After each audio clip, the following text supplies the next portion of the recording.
or electronic devices to silent, thank you. So welcome community members, visitors, guests, Ruby from the Argus, to our February 2019 Council meeting. Again, it's really good to see community members coming and participating and attending Council. Many of you have been here before and understand that it's an open meeting of Council for the public to observe Council in its decision-making process. Speakers are identified by the Chair to speak. Silence is requested during public forum and presentation items and whilst Council is in session. For people in the gallery to follow, the agenda will be on the screen in front of you. Morning tea break is at approximately 10:30 and everyone is welcome to join us. Our code of meeting practice includes live streaming. Therefore, I need to inform all present that Council permits the electronic recording and broadcasting of the proceedings of meetings of Council which are open to the public. Your attendance at this meeting is taken as consent to the possibility that your image and or your voice may be recorded and broadcast to the public. From our recent training module and in our commitment to continuous improvement, I remind councillors, and importantly to myself as Chair, that questions must be on agenda items being discussed only, direct, succinct and without argument and debate. Any answer given to a question is not open to argument or debate. Only the motion content on the table is for discussion and new business cannot be introduced. This morning we have two public forum speakers, agenda item 13.1, T6 1825, residential flat building at Crescent Head. We have Gordon Bates and Mel Timms doing a joint presentation and they're speaking against the proposal, and a non-agenda item from Elizabeth Betty Greene from St Vincent Depaul's Kempsey Conference, outlining the programs and works St Vincent Depaul undertake within the community. Welcome councillors, general manager, staff, and we'll start this morning with our opening prayer. Dear Lord, help us in our deliberation today so that our decisions will be for the greater good for the whole Kempsey Shire. And our acknowledgement to country, Council acknowledges that this meeting is being held on the traditional lands of the Dumb-Gari people. There's no apologies. Is there any declarations of interest, councillors? Councillor Morris? Item 15.3 is I personally live within 3 nautical miles of the airport, as does my, I think 15.3 is the right one, isn't it? Why the general manager is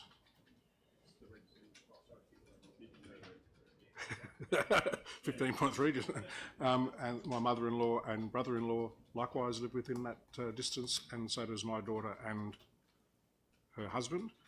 The reason why I consider it a non-significant, non-pecuniary interest is because the flight activity at the airport does not impact on our quality of life at either of the 3 residents.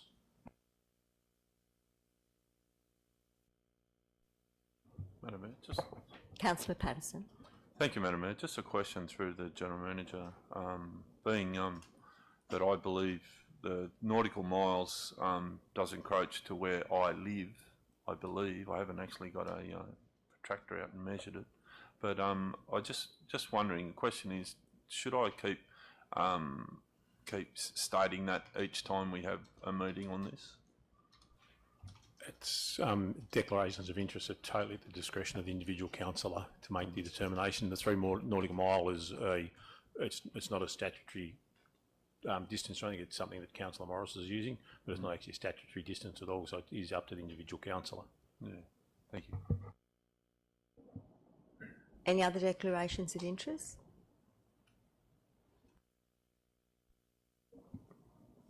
Item number 5, assessment of items listed for confidential.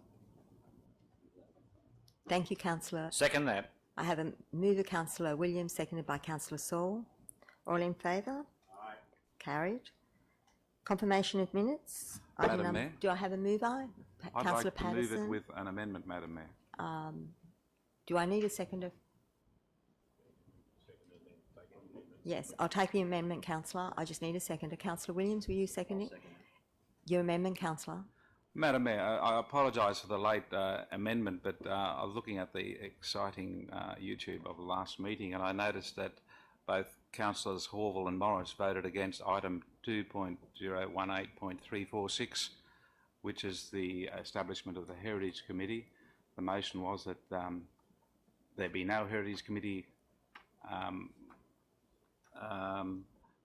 put in place, and both myself and Councillor Morris voted against that. So I just would like to amend that so that our names are in the against, please. We're just finding it, councillor. Madam Mayor, just a question on that particular thing. Does that change the actual result? So the minutes of the meeting is recording the results of decisions of council? They are, councillor. Can you put that up on the screen where it's showing that you have recorded it against? So that, therefore, it is in the minutes that you've recorded against? Yes, they should be there. They are. Oh, okay. Well, not in the minutes that I've downloaded, sorry. The minutes that are attached. Yeah, in the minutes that are attached to the council agenda, they're actually recorded Horville and Morris against that motion. Page 22. All right, well, I'll withdraw the amendment, Madam Mayor. It's no longer necessary. Thank you, councillor. I've downloaded the minutes. All in favour of the... Sorry, I've got a question. you need to put your light on, I have a councillor. question. The question relates to the fact that the original draft minutes that come out and are still on Council's webpage record that Councillor Patterson left the meeting room at 2:08 and returned at 2:10.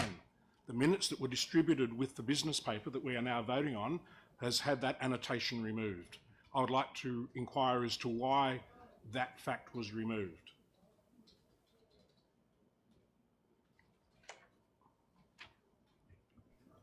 Thank you, councillor. Mr Thorogood. And depending on the answer may lead to an amendment. Yeah, sorry, I'm just referring to the minutes.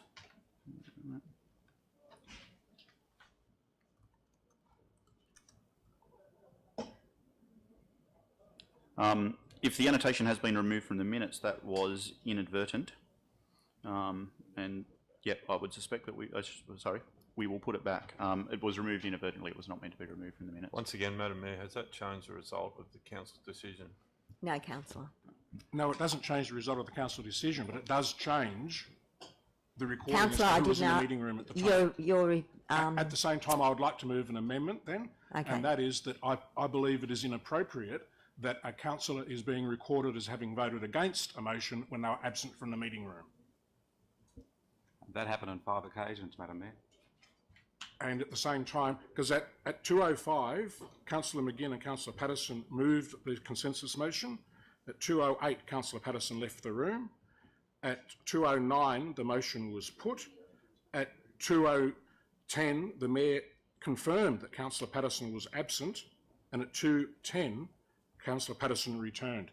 And yet in the minutes, he is recorded as having voted against the consensus motion items, which he seconded, because he was out of the room. If he's out of the room, he cannot vote, in accordance with the Local Government Act and our Code of Meeting Practice.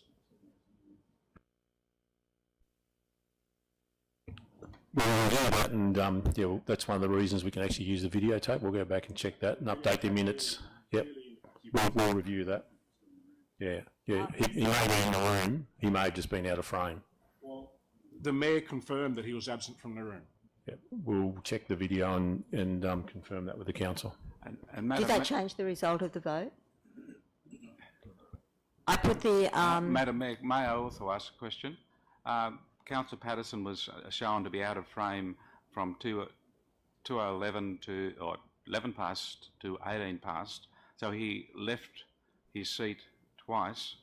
I'm just wondering, for accuracy, was he out of the room? Because when he came back in, the motion was just being voted on, and he voted against it, and it was recorded as being voted in favour. So I'm just wondering, could these minutes be reviewed and be more accurate? Thank you. We've already made that commitment. Thank you. I put the... We've got the amendment... Well, we didn't need the... Yes, we did. We needed the amendment from Councillor Morris. Do I have a seconder to review the minutes? Councillor Horville, all in favour of reviewing the minutes? Or against reviewing the minutes? Abstinence means that we voted against. Abstained, so that's against. So what was the actual vote? We need a clear show of hands, one way or the other. I think, okay, I say that we review the minutes. It's the only thing we can do.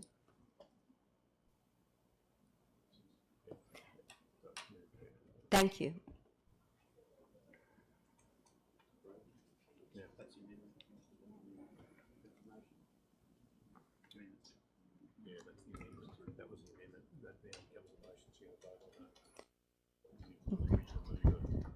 Yes, yes. We're now voting on the motion. All in favour of the motion? All against? It's been carried. Thank you, councillors. There's no citizenship ceremony. Item number 8, public forum speakers. Our first public forum speaker this morning is, we have 2, Gordon Bates and Mel Timms, speaking on item 13.1, T6 1825, the residential flat building at Crescent Head. They're speaking against. It will be a joint presentation. You have 5 minutes to deliver your deputation. A clock will be shown. I think we still give sound at 4 minutes. Okay, thank you. Thank you, Mr. Bates. Okay. Mayor Campbell, councillors, thanks for this opportunity to address the council. I'll be speaking against the proposed development at 7 Kaluki Crescent. Myself and my wife live at Villa 7, 5 Baker Drive, which is a building immediately next door. As you can see, the shaded area to the right bottom of the screen there. So we're very close to the northeast boundary, and we share the boundary with the proposed development. The proposed development will have a negative effect on our privacy and amenity. My concerns from the initial DA in 2018, it didn't go to vote for council, but it was put out for consideration exhibition, were non-compliant setbacks from boundary. Planting of screening trees will cause mess and damage to our roof and gutters, and the non-compliant height of the building. The DA went back, it was redesigned. Concerns with the revised DA were, again, non-compliant setbacks from boundary. Again, planting of screening trees will cause mess and damage to our roof and gutters. Non-compliant height of building once again, and also now non-compliant setbacks from the primary and secondary street frontage, and also variation of Kempsey Shire Council's flood risk management procedure 1.1.11. During the exhibition and submission period, Kempsey Shire Council received 16 submissions from the public, 26 points of objection, and a petition of 207 signatures objecting to the height, to the setbacks from boundaries and street frontages, and the change of character of the Crescent Head village. I'd like to deal firstly with the DA in relation to the staff report that's put forward for this meeting. Non-compliant setbacks from the boundary. They've asked for a 5 metre setback. For buildings below 12 metres, it should be 6 metres. For buildings above, or 12 to 25 metres, it should be 9 metres. This relates to 17% short of compliance for the floors 1 to 3, and 45% short of compliance for storey 4. The DA says the non-compliance is minor and it relies on redevelopment of adjoining properties to actually gain compliance. Our villa is on a very narrow block of land. If it was redeveloped to 3 storeys, the building width would be probably about 2.4 metres. So there's no way our villas will be redeveloped. They're new, of good construction. We think they'll be there for a long time. Our villa's very close, 1.4 metres from the shared boundary. We have habitable rooms, private courtyard that fronts that boundary. So compliance is very important to us, and that will have a large effect on our privacy and amenity for our house. The compliance with the standard does not appear to be unreasonable or unnecessary, so I don't think a variation should be granted for that. Planting of screening trees, because our villa is so close and single storey and won't be developed, again, they'll cause mess and damage to our roof and gutters. So I don't really agree with planting of screening trees for privacy measures. Non-compliant height is 2.4 metres above the maximum of 11, 22% greater than what should be built, what is allowed. Variation has no merit expressed by the developer, and also it will tower over adjacent buildings. It will tower over our building, which won't be redeveloped, and will tower over the other adjoining neighbour at 6 Kaluki Crescent. And the DA states that that's a building of good order and will not be relocated in any time in the near future, demolished and relocated, so that's staying as well. So both neighbouring properties will stay the same. One, ours is single storey. The one at 6 Kaluki Crescent is single storey, part 2 storey. Okay, non-compliant setbacks from primary and secondary street frontages. There seems to be no reason that this is unreasonable and unnecessary to comply with the standard. They have asked for this in a variation, saying that they want to own the corner. Council officers encourage the redesign to own the corner. DA states proposed building will bookend the block. I say it will invade the corner. The variation has no merit. I'd like to go into Kempsey flood risk management, but have no time. Conclusion, all 4 groups of variations were supported by Council. The developers failed to put forward a reason why they're unreasonable or unnecessary variations. We're not against development, we are for compliant development. A compliant DA would achieve the same objectives, and the height and non-compliance forms a building of large mass which will not fit into the Crescent Head area. Councillor Morris has moved an extension.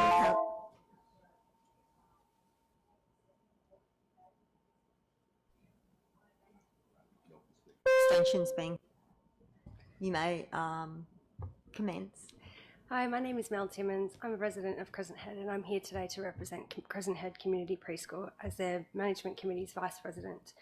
The Crescent Head Community Preschool Executive Committee represents 37 families within the community, and I'm here to present an objection. Preschoolers have submitted 2 objections to Council on our points, and we urge them to consider our points and deny the development on the grounds of non-compliance and other implications that are our concern for some residents of Crescent Head and the preschool. The committee has considered the reviewed development, however concluded that the proposed building continued to violate the Kempsey Development Control Plan 2013 and the aims of Kempsey Local Environmental Plan 2013, and does not consider the Crescent Head Master Plan 2017. Gordon has already discussed the non-compliance points, so I will not reiterate these. The committee believes that there is conflict of the adjacent land, and the density of the development is not compatible with the desired natural character of the neighbourhood and locality. We are concerned about the safety of preschool and the children utilising the area, and the density of the development is inappropriate for the area near the primary school, preschool and sporting fields. The scale and design of the development will result in heavier traffic, riskier driving behaviours, and the area is already intense pedestrian use by infants and children at vehicle drop-offs and pick-up. It is possible that an additional school zone across Crescent would be implemented, which would remove more on-street parking, and a road safety crossing which is located on the Baker Street side of the development. Crescent is a designated main entrance for Crescent Head Primary School and the community preschool, and is a consideration of Council that the effects of overflow parking from the proposed development could cause further pressure on the immediate road precinct and may affect the safety of the school children and parents walking to and from school and preschool. There is already significant issues with parking at the designated secure drop-off and pick-up zones due to the other unit blocks located in the area. The impact of on-street parking prevents further hazards for pedestrians, and the parking for each unit, most households now have at least 2, if not more, vehicles, especially if these units are used for holiday rentals. It is possible that there could be an additional 15 to 30 cars parked regularly on Crescent and Baker Drive, probably spilling into the swimming pool and sporting fields car parks. It is noted that recently Council erected a sign for overflow parking on the green space across the road for the proposed building. However, it's our understanding that that is the future position for the community gardens. By the nature and the density, height, scale and location of the proposed development, it is unacceptable to the local residents and does not keep with the seaside village atmosphere and the aesthetic that is enjoyed by the residents and visitors alike. We need to consider what precedents it will be set if this application is approved and the flow-on effects for the potential buildings will do to the character of the neighbourhood. The Crescent Head Master Plan 2017 outlined 11 major priorities, and the fourth highest was opposing large development that changes the social fabric of the community. We urge Council to reject the proposal, not only on the points that I have raised and the ones that Gordon have put forward, but also that it does not comply with Council's own planning requirements or the Crescent Head Master Plan that was developed in 2017. Thank you.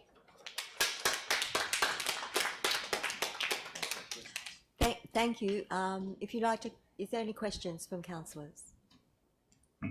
Both like to come forward? Yes. Councillor Horville, I can't see your light. If you could just move, or move the screen maybe this way, or push the screen down. I'll fix it with a hammer. See it now? Yes. Thank you, Madam Mayor. Thank you, Councillor Horville. Thank you. A question. The lights flashed and went off and came on. Technology. Thank you. The height and the shadows. Have you got any objections to the height? Because it's only 2.4 metres higher than the allowed height in the area. Why are the extra 2.4 metres an issue for you? For the preschool or general? As a resident of Crescent Head, where the building is proposed, there is nothing else around that is like it. It would stand out on its own, just being quite overbearing. I mean, the other units that are there are set into the side of the hill that are 3 stories and are with compliance. So this building will be the highest one in Crescent Head if it's built? Correct. Thank you. Can I just add for that as well? There's been no reason why a variation is necessary in this case. And the developer hasn't put it forward and Council hasn't put it forward. It is a building, we're very close and we won't be redeveloped, and this will be looking down on our private courtyard in our habitable rooms. It's just out of scale with what's already there. We know it's a medium to high density precinct, not a zoning, and I feel it can fulfil all the objectives with a compliant building. Thank you. There's no more questions. Thank you. Would you like the right of reply, Director? Thank you. Thank you. Our next public forum speaker this morning is Elizabeth, or Betty Greene, as we all know her. Thank you, Betty. Betty will be talking about St Vincent de Paul Kempsey Conference, from the St Vincent de Paul Kempsey Conference. Thank you, Betty. Just before I start, Madam Mayor, if anyone has any questions at the end of this, would you ask me, because unfortunately I cannot stay for morning tea.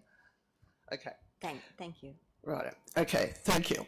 Thank you, Madam Mayor and councillors, for allowing me to speak today. I'm here today because a question was asked at a previous meeting on why the Catholic Church did not provide any support for the homeless in our shire. And to be perfectly frank, there's a lot of work that goes on behind the scenes, and we don't normally go out and talk about what we do.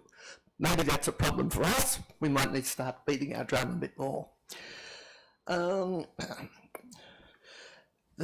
Okay. The Catholic Church actually, along with other churches in the community, you do provide a lot of support for the disadvantaged, including homelessness. Within the Catholic Church, there are several parishioners who go out at night, finding those people and providing blankets and food parcels to them in both South West Rocks and Kempsey Township itself. In relation to those who sleep rough, there are several Catholic parishes, as I said. There are also programs being run to assist others in our community who are not technically homeless, but are unable to sleep at home because it is unsafe. And this was brought to my attention in 2012, that there was an issue, and the police inspector at that time said they are safer on the streets than they are in their homes. And this, I think, in some ways is an indictment of aspects of our community that needs to be addressed. And a lot of those are between the ages of 10 and 18. I might add that the Catholic Church is not the only church group who assist in the homeless and those rough sleeping. However, there are several true homeless people, those sleeping in tents or in their vehicles, including families with children, who do come to St Vincent de Paul for assistance, and these we are able to help directly. There are many other community members who are doing it tough for other reasons, including mental health, disasters, natural, family, personal, and others to assist. Some people come to us on a fairly regular basis, and we are now trying to educate them how to manage their finances better. During the 2018 calendar year, the Kempsey Conference, which is the welfare work of the Catholic Church, saw 765 clients with a total of 1,966 visits. Designated homeless were 215, 28% of our clients. Total client expenses for the year was $269,881, of which half was for food assistance. Now, St Vincent de Paul is not alone in addressing these issues. There are several agencies and services who undertake specific programs, and we refer to these clients because if someone, an organisation or service is funded for particular activities, we refer to them. They also refer to us, so it's a two-way street. And I must admit, the social welfare services in this town and in this shire work very well together. But there are still gaps that we need to address. In actual fact, we only work 2 days a week because we are short of volunteers, so if anybody's got a few hours to spare, more than welcome to come and join us. Just coming back to the homelessness, it is not just about affordable housing or a place to sleep. We really need a full investigation of what the actual causes of homelessness are. Half or more of all clients we see are homeless, and others involve mental health issues. The number of people we see with depression and other anxiety problems is staggering. This is a problem which is not being addressed adequately, if at all, in our community.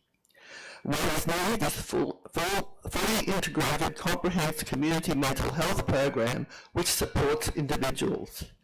Don't get me wrong, there are services and agencies who do very good work in this field, but it is not nearly sufficient to make a real difference.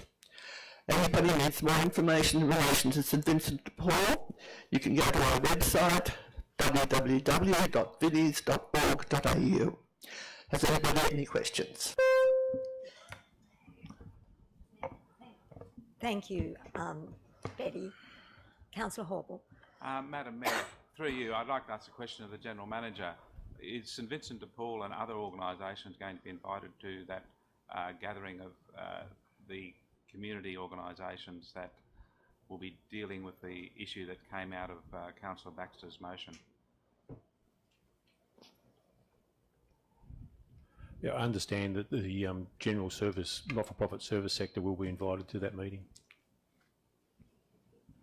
Councillor Baxter. Thank you, Betty, for that presentation. I think the comment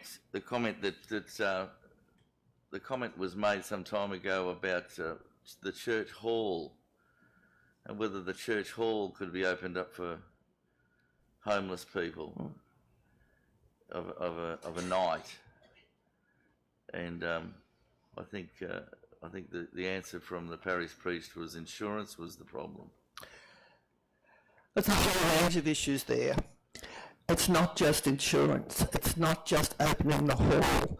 There are the issues of fire safety, there's the fact that we would have to have, or any organisation that does those, takes in people that are staying overnight, we need at least 2 people present, and you cannot ask volunteers to be giving that amount of time.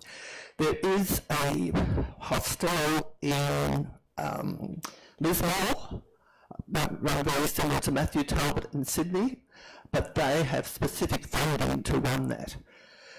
there's never been any of these programs available for rough sleepers or homeless since the abolition of the proclaimed places in about 1984. And I think if, for those of us who are old enough, if you think about it, the matter of people sleeping in the streets started about then, because there was a proclaimed place in every town, and they just disappeared. I think the last one was in Albury, and I was down there at the time. It did make a lot of problems. So it's not just opening a hall for people to sleep. There's a whole lot of issues that roll out of that, and particularly with today's requirements for fire safety, safety of individuals, and a whole, all that. For want of a better term, the bureaucracy around that, the changes to government rules and regulations, including some council ones, I would suspect, in relation to planning and use of facilities, all play a part. So it's not just opening a hall. No. And Father James did discuss that with me, mate. Yes, I spoke to Father James about it. I mentioned the... Councillor, question. Could I ask you the question whether you have inquired into what they're doing at Chippendale down in Sydney? I think the parish priest down there has got his head around all of those problems you mentioned. Yeah, he would have. In that case, they would have funding to do that, and that's the big issue. We go through. We blow our budget every year. I think the expenditure last year was twice the year before. We're trying to be good this year, but it's not going to work terribly well. But that's money that's donated. Yes, there is some government funding, but it's not very much. And in actual fact, we lost a fair bit of money 2 years ago, which was given to other organisations. I won't go any further with that. Councillor Patterson. Thank you, Madam Mayor. Thank you, Betty, for presentation today in relation to the homeless people that we do have in our area. In relation to the drug problems, the unemployment, the mental health, these people living on welfare, would you support a non-cash welfare card implementation in our area? Difficult question. In some ways, we do already do some of that because we use a gift card for food, right? And that's restricted to food, so we're already partially doing that. Sometimes you think that would be a good idea.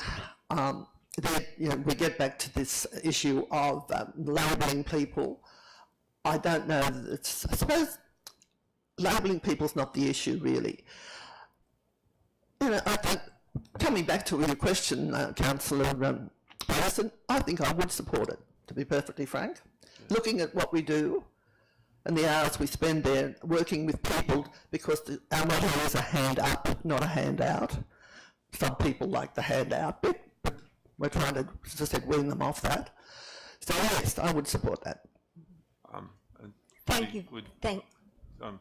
One more question? Yeah, one more question, thank you.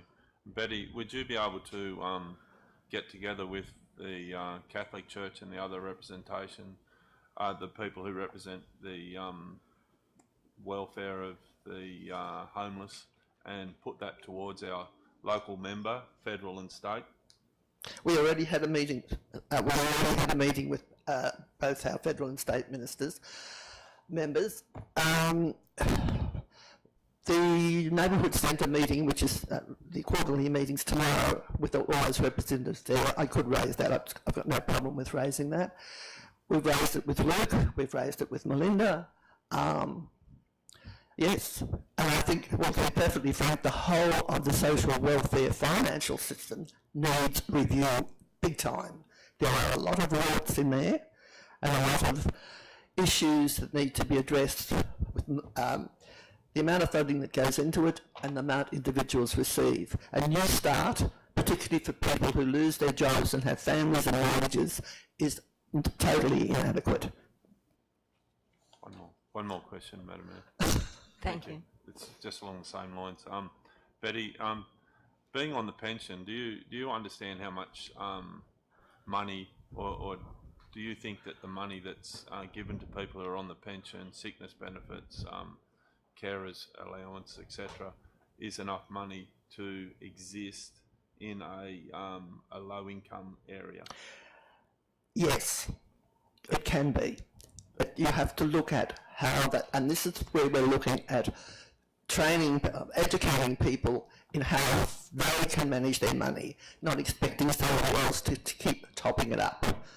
Having a look at what we see and what people get, it is possible in a rural area. In the city it might be more difficult because you've got distances, a lot of distances to travel to get services, etc. Here our services are concentrated. So yeah, I'd support that. Councillor Saul. Thank you. Morning, Ms. Betty. How are you? Morning. A quick question. You mentioned ages. What age groups are you seeing coming through your system? We see from, I suppose the youngest would be about 13, that's looking after themselves, up to 80 years old. But for as far as homeless goes and those sleeping in the streets, particularly those not safe at home, it varies from between 8 and 10 to 18. And there are, I know of at least 50 here, and there's over 100 in Port, so we're not alone. But that doesn't mean we shouldn't be concerned. Thank you very much, Mrs. Green. Thanks, Madam Mayor. Sorry, I can't stay. Bye. I think we all know Betty's email address if we have any further questions. Consideration of supplementary reports. Thank you, Councillor McGinn. Seconded, Councillor Patterson. All in favour? Carried. Consideration of reports relating to public forum matters. It is on. Remain unchanged because item is 13.1. Thank you, Councillor. Councillor Morris, do I have a seconder? Thank you, Councillor Williams. I'll put it to the vote. All in favour of leaving it as it is? We haven't voted. No one wants to say anything. Thank you. Consideration of reports relating to a consensus motion. It's item number 11. We have a recommendation for 13.7, 8, 9, 10, 11, 12, 13, 14, 17.1, 17.2 to be in the consensus motion. Do I have a mover for that motion?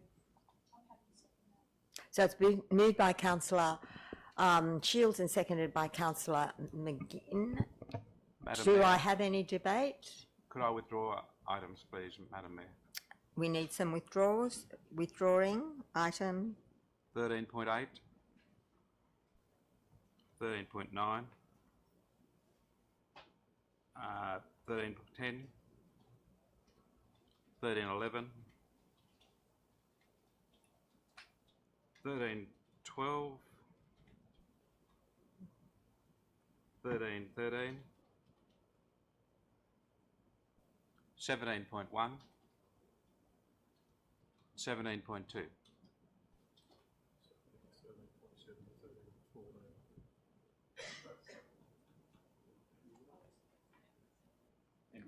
You were just what? 7 and 14. So 7 and 14. Let's do 7 and 14. Let's do So these for questioning or for changing all the recommendations? Or even voting against, Madam Mayor, so yes. Yeah, okay, that's fine. So we have our consensus motion is 13.7 and 13.14. All in favour of the consensus? Yes, certainly. I note that we've still got a negative return on the T Corp. Says it's for a medium investment term. What sort of length of term is that? Can you identify which? 13.7. Yep. I asked a question last month and I was told it was a T Corp investment, which was for a managed medium-term investment. The investment return is still negative. It's now 3 months, not 1 month. I'm just curious, it says it's for a medium-term investment. I'm just wondering what length of term that is and what expected rate of return that we could anticipate over that term. Yep, through you, Madam Mayor. The medium-term investment would be in the vicinity of around 12 months. I can actually get sort of exact confirmation in terms of how T Corp classifies that, but it'd be sort of in that sort of 12-month plus range. In terms of the expected return, it would be obviously greater than the returns that we'd be getting on those short-term investments where the other investments are invested. So, but I can provide greater information in next councillor briefing session in terms of how T Corp classifies that. I'm just curious as to what it's anticipated to be, that's all. Yep. And what term it is. I put the recommendation. All in favour of the recommendation? All against? It's been carried. Item 13.1, T6 1825, residential flat building at Crescent Head. Do I have a mover?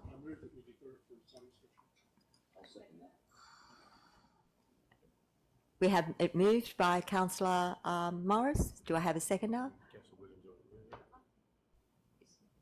Yes. Thank you. You were going to move it, weren't you? I was going to move it. But you were gazumped. I was going to speak. Well, I sat for a while and I wanted to jump in before somebody else moved what was there. Okay. We have it moved by Councillor Williams, Councillor Morris, and seconded by Councillor Baxter.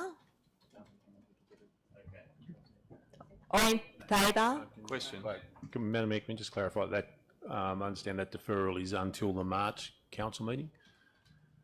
Not necessarily. You could call it an extraordinary meeting, or the way we have traditionally done it in the past, we have actually convened the meeting following the works inspection, but that's purely up to the administration of council as to how they determine it. Bring it back. We'll bring it back. Because we no longer have a works committee, we have site inspection. Councillor Patterson, Madam Mayor.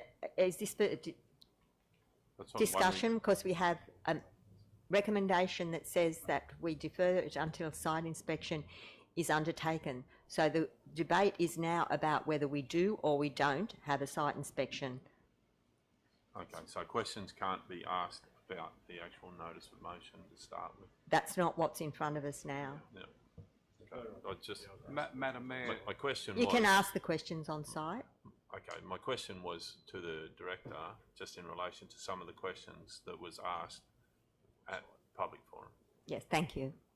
So address those at the site inspection. Councillor Paul? Madam Mayor, would it be in order for Councillor Morris to speak to why he's moving this amendment or motion as is? It's purely up to him whether there's any debate. I was going to ask a further question as a part of that site inspection. Could we please have the outside perimeter of the proposed building marked on the ground so that we can see where it is going to be? And would it be possible to have some indication as to the height of the building? I know that's not going to give us any indication of the bulk and the scale of the building, but it will at least give us an indication as to how high the building will be in relation to the surrounding area. I believe that's important. Like, you can go down and have a look at the site and all you're doing is looking at an empty green site. But unless you know where the extremities of the building are going to be on that site, and you have an indication as to the height of the building, you are really not looking at anything. We need some indication as to... Question. Yes, we should be able to do that. And I honestly believe that we need to take into consideration the public submissions that have been made. I feel that the extent of the variation here is more than what we should be prepared to consider. And if we're talking about the site, I'm talking about why we need a site inspection. I haven't been able to ask any questions. It's okay, councillor. We're debating the matter be deferred until the site inspection is undertaken. That is what Councillor Morris is addressing now. He's outlining why we need it. Please stick to the subjects. Which is what I was doing. Yes, why I need a site inspection. I understand I need that. a site inspection because I believe we need to be addressing the concerns raised. We need to be looking at it. And I know, which won't be accepted because it will be considered as new business, I believe that with the extent of some of the changes we've approved previously, we need to be looking at reviewing our DCP and our LEPs so that the developer and the surrounding residents have some confidence in what they can expect to be developed. We need a site inspection so that we can truly ascertain the impact that this development may have or will have on the local community. Thank you. Any further debate? Yes, Madam Mayor. You speaking against? I'll technically speak against it, Madam Mayor, because... Against the Deferral and the deferral, site yes. inspection. I was going to vote against the original motion for the simple reason that the Councillor, non-compliance. the matter be deferred until the site inspection is undertaken Yes, is what you're I'm speaking to that, speaking Madam against. Mayor. I'm speaking to that. I'm framing my response. So I'm just outlining that I believe that it would not comply with so many parts of our KLEP and KDC. But to have marks on the ground and possibly strings tied or helium balloons all over the place so you can see the height of it, would that really give us any new perspective on the need for deferral? So at the moment I'm still considering it, but at the moment I think we should have got straight to the fact that we should have knocked back this application. Any further debate? I put the recommendation. All in favour of the recommendation? All against? It's been carried. Thank you, councillors. Item 13.2, Code of Meeting Practice. Do I have a mover? Thank you, Councillor McGinn. Do I have? Thank you, councillor. Any debate? I put the recommendation. Sorry, councillor. Councillor McGinn, and then Councillor Morris. It's page 22, Yep. Councillor. Madam Mayor, the recommendation is that the draft Code of Meeting Practice is placed on exhibition for a period of not less than 28 days, and that, you know, we welcome submissions as part of that exhibition. So I see no problem with placing it on exhibition. It's a document that can still be changed with community input and continued input from councillors if need be. If we can improve a document, we should. So the sooner the document goes on exhibition, the better, so that people can communicate and give their feedback on it. So I support the motion. Thank you. Councillor Morris. Through you, Madam Mayor, I would just like to express my concerns with some of the matters within the Code of Meeting Practice. I suppose the way to do that is to move an amendment or a series of amendments, so I suppose I'd also like to ask a couple of questions. One particularly around the time frames for public forum. So if I could ask a question of the General Manager, please. Certainly. With the time frame for the public forum, this month the business paper was not available to the community at 14:21. Can I just ask a question, Sorry, if I may? Wait a moment, councillor. We need to hear Councillor Morris. Councillor. But is the motion, Madam Mayor, that the document be placed on exhibition? It's not about the Code of Conduct itself, isn't it? Isn't the opportunity to give input? I'm asking a question in relation. He's asking a question. I'm not debating, I'm asking a question. And also, I believe that you flagged an amendment. I flagged there may well be an amendment subject to the answers. Thank you. The current business paper was not available on the Council's website at 16:21 when I looked at it.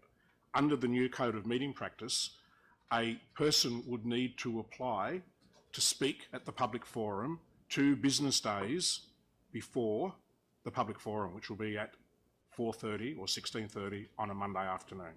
That would mean that they would need to apply to council on the Thursday afternoon, 1 full day before the business paper was even made available for them to read, to know what was going to be in the business paper that they may wish to address council about at that public forum. Equally, the code requires them to submit to council 1 business day prior to the public forum session, which would mean by 4:30 on a Friday afternoon, details of their presentation, the points they wish to discuss in the slide, and slides that they wish to present or any presentation material, which would mean that they'd have less than 9 minutes. Because I'm assuming it came out immediately after I looked at it, but I believe it was actually after 16:30, which means they'd have no time to prepare that information and provide it to council for approval. I believe that we seriously need to look at how that is going to happen. So therefore, I would move an amendment that appropriate time variations be made to the public forum provisions to allow the community to request counsel for permission to speak and to provide the information as required by the code. General Manager. Yeah, what Councillor Morris is talking about there is the time frame that we've been using existingly. With the new code of meeting practice, if it's adopted, Council will actually be publishing the paper on the Wednesday. Because it doesn't actually say that in the code of meeting practice at all, though. But it doesn't actually state that I can see anywhere in the code of meeting practice. Yeah, clearly we're not going to be asking the public to be presenting or putting their hand up to speak on something they haven't seen yet, so Council will be publishing it earlier to ensure that the public do actually see what's actually on the agenda and have time to actually make their submissions. And would it be possible that they would have the weekend to peruse that before having to ask permission of Council, which would make it 9 o'clock on a Monday morning? Or should we be looking at moving the meeting days? It's totally up to the councillors of what they actually put in this. That's why it's out for 42 days, is to actually get that feedback.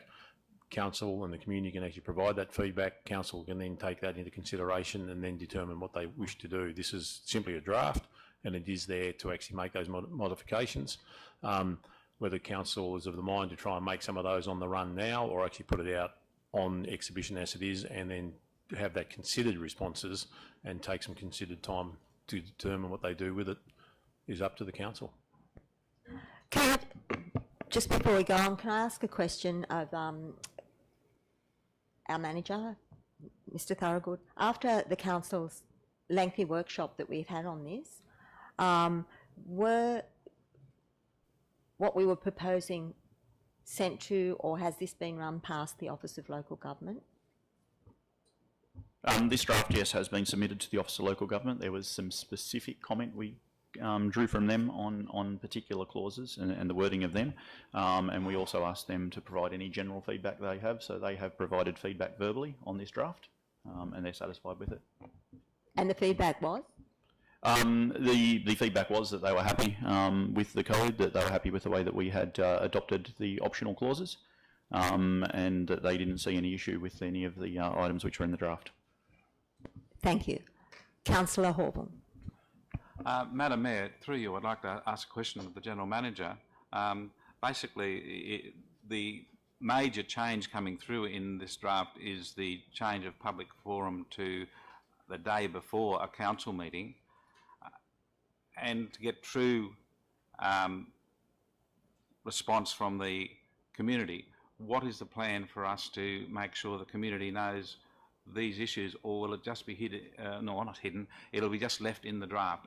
You know, it is a major change, and should we be trying to bring the community in on this is a major change to what they know? Through you, Madam Mayor, there'll be a communication strategy with this to let the community know that it's actually out there. We'll highlight a few of the key things in that strategy, and then it is still up to the community to actually make those comments back to us, and then we present those to the Council for consideration. So, Mr. General Manager, to follow on from that, would you be prepared to accept communications from councillors on what they think are the most important parts of the changes? I would be absolutely delighted if every councillor made a submission on this. Thank you. We have a recommendation Madam Mayor, that just one quick question. With the move of the public forum to 4:30 on the Monday afternoon, is that going to include presentations, or will presentations still be held within the council meeting? You're talking about non-agenda item presentations? I'm talking about presentations, a la a presentation by Gowings or Majestic on the cinema, as we've had in the past, or the presentation by our auditor of the financial statements. But their information, surely they would fit under the same umbrella as a public forum speakers, so therefore surely they should happen on the Monday afternoon in the same way to free up the time for the councillors to consider the business of council. General presentations that are non-agenda items aren't covered in the Code of Meeting Practice, so we can determine when we do those at any stage. The external auditor, that's part of the legislation, and there is a requirement for them to present that to the council, so that would actually happen how it has traditionally. However, other presentations using Gowings, and as an example, that would still be at the discretion for us to determine when they are actually held. We have a recommendation. No more debate. I'm going to put the recommendation. All in favour of the recommendation? All against? The motion's been carried. Thank you, councillors. Item 13.3. There is a recommendation. It's Smith Street Red Cedar Trees. Do I have a move? Thank you, councillor. Second that. Seconded by councillor Williams. Any debate? Do I have two questions? A question, Madam Mayor. Question, councillor Horville, then councillor Morris. Madam Mayor, I presume Director Fish might be answering this because he looks like he knows about trees. According to the report, it says that only 2 trees need to be removed and the other 3 need special treatment. Was there a close investigation of any way of saving the 2 trees that were to be removed? Through you, Madam Mayor, so the report addresses the 5 trees. There's 2 trees that are recognised to be in I guess, or need some immediate action, whether that be removal or alternate measures such as canopy reduction and stay-wise for stability. Based on that being impractical, the recommendation is certainly to remove those 2 trees. In relation to the other 3 trees, there are similar issues that exist, but not to quite the extent of the other 2 trees. But they are damaging the surrounding infrastructure that surrounds them. So, on the basis of, I guess, doing all the works in taking the opportunity to do it all on the one occasion, the recommendation is to do the full 5 trees at this point in time. But there are other options, obviously, in that report for you to consider, such as option 3, which was remove and replace trees 1 and 2 and monitor trees 3, 4 and 5 via regular inspection. But just noting that if trees 3, 4 and 5 remain, obviously the damage or the existing state of the footpaths, curb and gutter would obviously remain. Councillor Morris. Madam Mayor, my question is more about the works or the standard of the works that will be undertaken. It makes comment in the background or the body of the report that it will be work similar to that taken further down the street. Further down the street there are trees that are ranging from being quite reasonable trees that are growing quite healthy to others that are being cut off at a metre above the ground and are more like bushes rather than trees. There's been no remedial action taken there, and there are others that look like they're tube stock that have been dumped in the middle of a large concrete planting area, and the planting area is sunk and looks uncared for. Can we, as part of this work, also fix up the problems with the other avenue of trees that aren't developing very well further to the north? Through you, Madam Mayor, we can certainly look at that. Certainly the intent with the replacement of these 5 trees would be to look to get a mature specimen to go in there, certainly rather than something like tube stock. But yeah, we can certainly look at that through this work. Because that was the intent further north, but some of them are only about that high. Councillor. Councillor Saul. Thank you, Madam Mayor. Just a minor question. If council were to remove these trees, has council considered replacing them with bushes perhaps, or other shrubs more so than trees? And what's the arguments for and against for that? Through you, Madam Mayor, certainly the desire would be for an avenue or corridor type effect in the longer term along Smith Street, which obviously the plantings that were done a couple of years ago were the commencement of that, and this would only continue on from that. Obviously, it will take time for the trees to grow. With the expansion of the footprint or the plot that the tree is planted in, makes it more appropriate for the size and scale of the trees that will be planted, so it'd be more suited to obviously the root structure that would expand into that area. Hall, will you have an additional question? I have an amendment, Madam Mayor. And could I just ask a quick question before that? Yeah. Sorry, Madam Mayor. Through you, Madam Mayor, to the Director. Obviously, when these trees are taken out, that the timber will be reused for another purpose? Yeah, through you, Madam Mayor, I think certainly similar to the previous example, we'd be looking at opportunities for where the timber can be reused, given their obviously red cedar. Thank you. The amendment is? Thank you, Madam Mayor. My amendment would be the intent is to keep 3 trees. So I amend, I'll keep 1 and 2, but with a change to 2, so that the operating plan for the removal of 2 trees and replanting with similar trees, and an additional third point saying that actions as recommended by the arborologist on the remaining 3 trees be undertaken. And funded? Yeah, that have to be removed and funded. So do you wish to add those? Well, that will be part of the operating plan, so you can put that in as well. Do I have a seconder? The amendment's lapsed. Councillor? We have a recommendation. I put the recommendation. All in favour of the recommendation? Point of order, Madam Mayor. Does my amendment get put in the minutes? Even Yes, though it's it does. lapsed? Okay, thank you. All in favour of the recommendation? All against the recommendation? The recommendation has been carried. Item number 13.4. Thank you, Councillor. Do I have a seconder? Councillor Williams seconded. Do I have any debate? Just a question. What impact is the additional $900,000 or whatever? What other projects are likely to be deferred from the forward budget? Because obviously we won't be able to just find that other 900,000 somewhere unless you go in the 900,000 additional in deficit. So what is going to be the flow and impact to other projects? Yeah, through you, Madam Mayor, the primary impact of that additional funding required will impact our bridge replacement program, which you will see that impact as the 1920 operating plan is developed.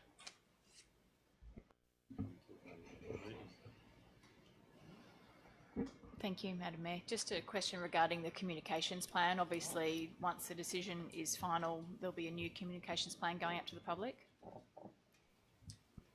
Yes, through you, Madam Mayor. Certainly, with Council's decision arising out of what Council resolves today, that will obviously be communicated with the public, and we'll look at obviously a plan to obviously back that up. And just a second question to Director Fish.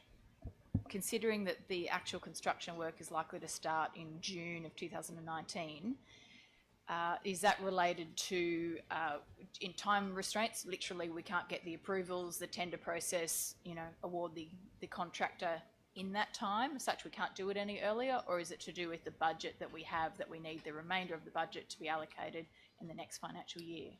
Through you, Madam Mayor, the time frame there is more related to the necessary approvals to be obtained and the procurement of the necessary components for the new bridge.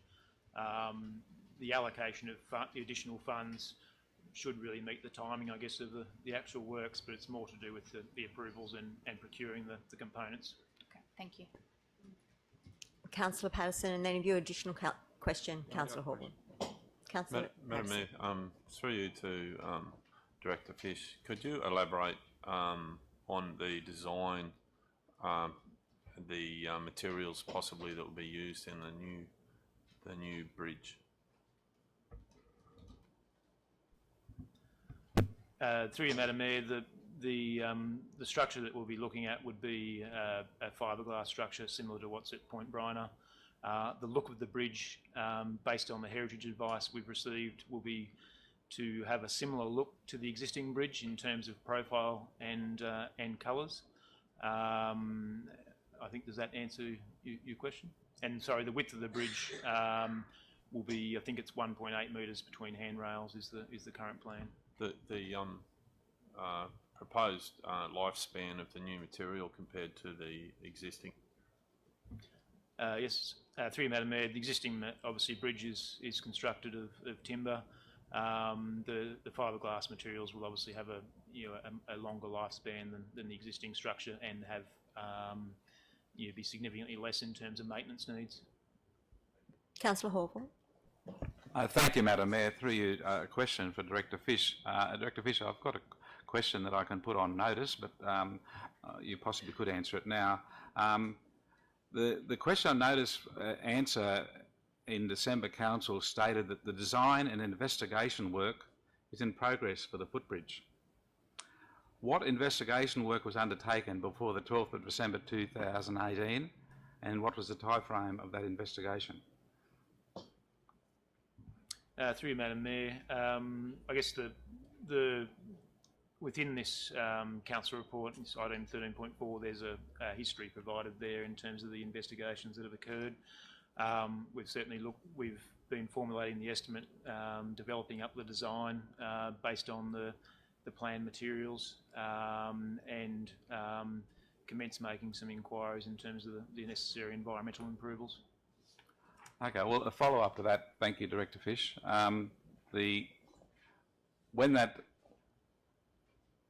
investigation was in progress, and that answer was given at the December Council meeting, there were no obvious things in the investigation. Councillor, are you debating the answer? Yes, I'm asking. Just ask the question. I am asking the question.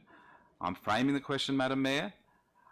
In the investigation work, was any notice taken of what ultimately required the bridge to be closed? Was any notification or written identification that there was a problem developing? Through you, Madam Mayor, the response to that question or notice doesn't have any reference to any inspection of the bridge. I note that within the report to this council meeting there is some information in terms of inspection regimes related to bridges.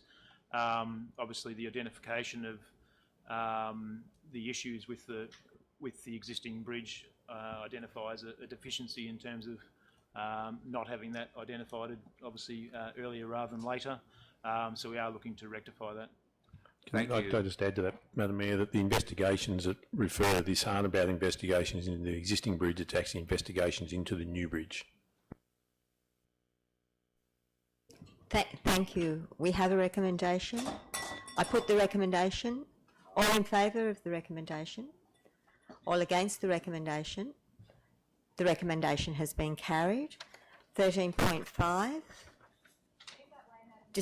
Thank you, Councillor McGinn. Do I have a seconder? Councillor Baxter, thank you. Do I have any debate? Councillor Not so Morris? much debate, just a question. There was an email that came out from Director Mitchell yesterday about the grant status summary that is in the business paper not being correct, and there was an extra page. Can we make sure that extra page goes into the eventual report that goes on the website and in the minutes, so that the community are aware of those matters that are grants that are yet to be determined? Yes.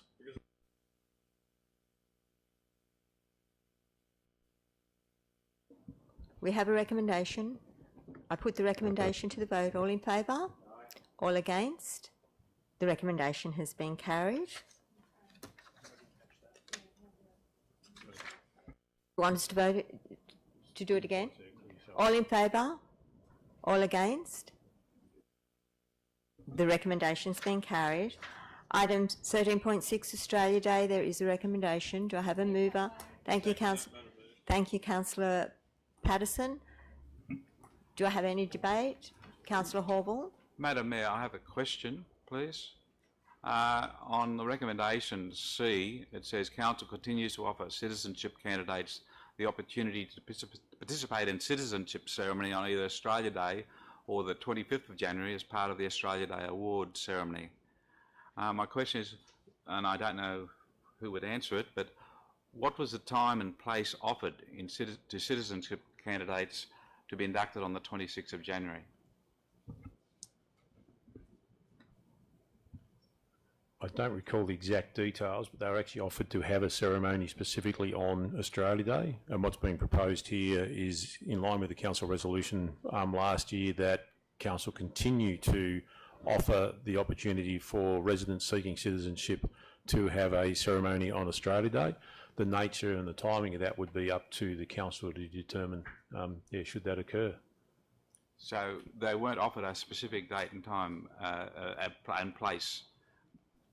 As I understand it, they were offered the opportunity to have the citizenship ceremonies held here in the council chamber on Australia Day, and there would have been a time. I'm not sure exactly what that time would have been, but it was in the morning. Yeah. So that was offered, so that they weren't kind of boxed into having to have it at the pre-evening one. No, they weren't boxed into that at all. Certainly going forward, as we've set out here, and I think one of the fundamental things of our democracy is that the people have a right freedom of choice. And what we saw this year, or this year, was that those candidates chose when they wanted it, and that was on the 25th. Next year it might be totally different. People may choose to have it on the 26th. But a fundamental tenet of our democracy is that freedom of choice. And I think that's one thing that we need to be mindful of as a council, and the federal government needs to be mindful of as well. Just a you're right, Pat. question, Madam Mayor. I just need to, that's the second time the phone's gone off. Yeah, mine's silent. It's the iTap pad. We need to turn them off, otherwise our $20 fine will have to come into play. Councillor Patterson. Just through you again, Madam Mayor, to the General Manager. Mr. General Manager, can you let us know whether what we are doing on the Australia Day awards and presentation, and also Australia Day Australian citizenship, are we in line with the state and federal governments? The National Australia Day Awards are always held on the eve of Australia Day, so Council is in line with that. The Citizenship Ceremonies happen at different times throughout the country, different councils, different states.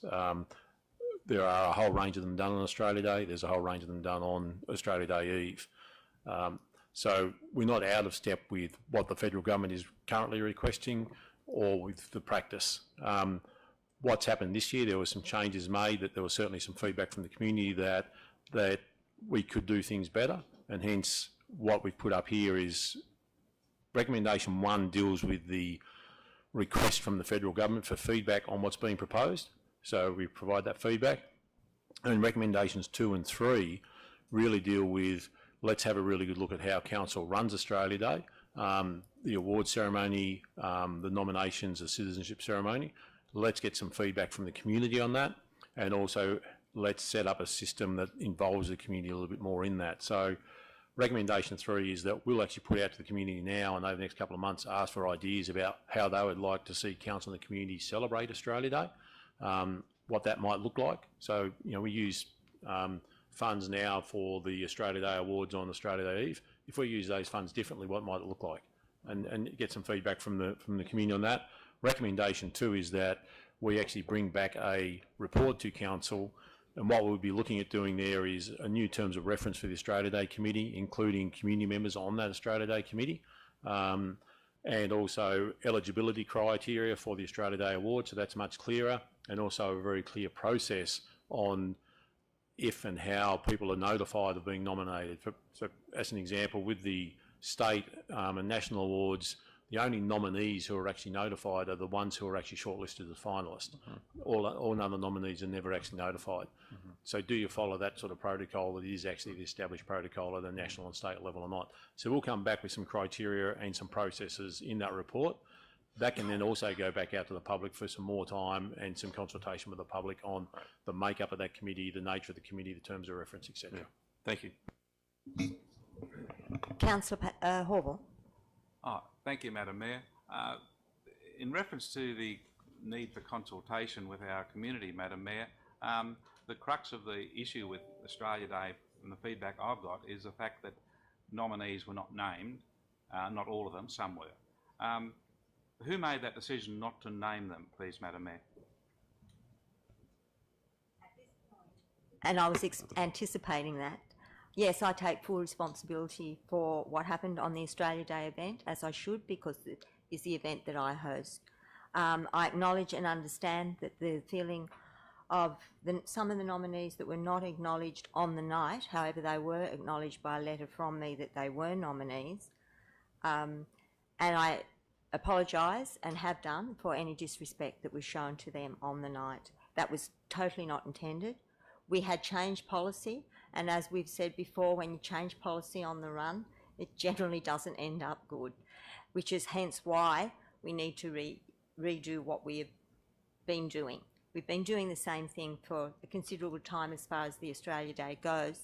As far as the awards go, we haven't looked at that.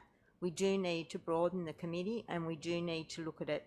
So what we do need to do now is look forward to the 2020 Australia Day Awards and celebrations, and this recommendation does that. I think we will get a much better outcome, and we will be able to not make mistakes that we made past, sometimes you don't get it right. That night we didn't get it right.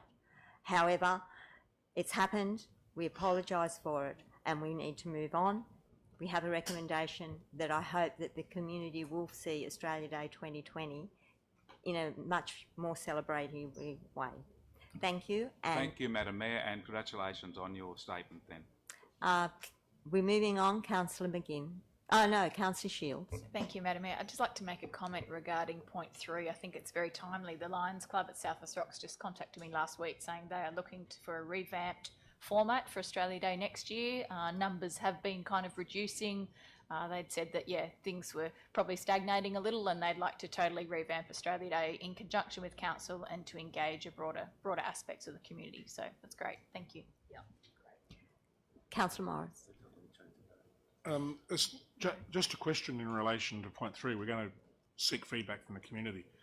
I assume that a report will come back to Council after that feedback, because you were talking about having an April meeting where we're looking at the terms of reference. Is April too soon, should that come, or is that going to be the mechanism to engage with the community, or should we be doing it the other way, engaging with the community and then developing that with a slightly later than April? Or is it going to be a second report back? Yep, good question. Yeah, the feedback, we'll get it out onto your same Clay, pretty well in the next couple of weeks, and try and get that feedback. And there'll be a range of that feedback. Obviously, we'll get before April. When the report comes up into April, that will help inform some of the discussion in that report. But I envisage the report we put up in April will also recommend that certain documents and certain suggestions that have come from the community be put out on exhibition again before it's actually finalised. And because we've got plenty of time, it gives us that time to continue that engagement. Just that I see April too early to have that full engagement considered, as long as there's going to be a further engagement process and a further report. Yeah. We think it needs to have those two stages. Let's get some initial ideas, start to form something up, and then go again. I have a recommendation. Sorry, Madam Mayor, can I just make one quick comment? I just wanted to jump on the back of Councillor Shields. I actually had some younger Indigenous people contact me, and they also want to be involved and change the way that we do things.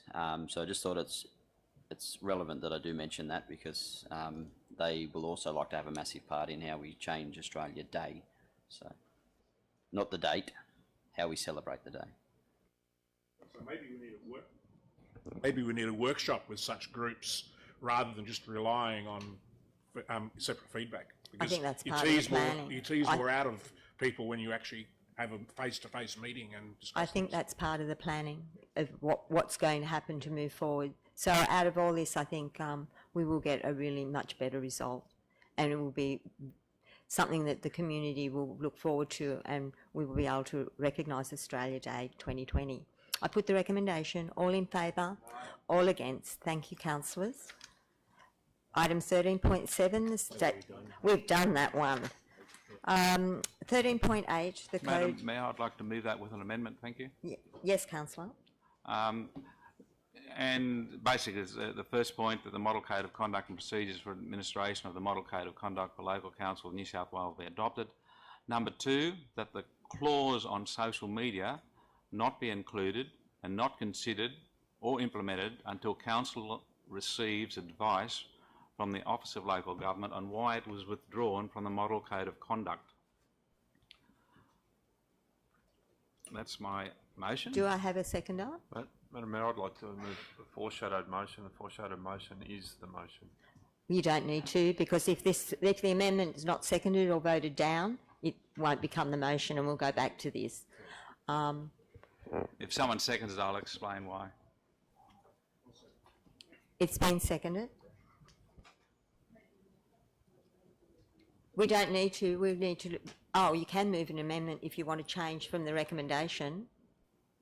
But I'd like to speak to my motion first. Yeah, just a moment till we get the process right, councillor. So what are you moving? I just want to understand the process, Madam Mayor. So the amendment would be to go back to the original recommendation. If the amendment is lost, then we go back to. No, but Councillor Horville's moved the motion, so. Oh, I beg your pardon. That's my mistake. I'm ahead of myself. Yes. Yes, so you're right. Councillor Horville has moved the motion with the 2 parts, and. Yes. Councillor Patterson. So, Councillor Patterson, your foreshadowed motion would be correct. amendment. Thank you, councillors. I had thought that the motion had already been moved. Thank you, Councillor Horville. I have a seconder. Yes. Councillor Morris. Thank you, Madam Mayor. On the second page of the advice, and it says key considerations, the consultant draft issued the 23rd of October 2017 by the Office of Local Government contained a clause governing the use of social media by councils.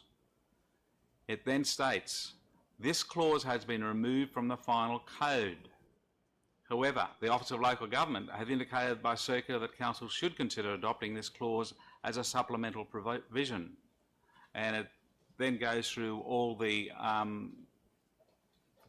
items on social media that should be, is going to be put in our model code as a social media clause.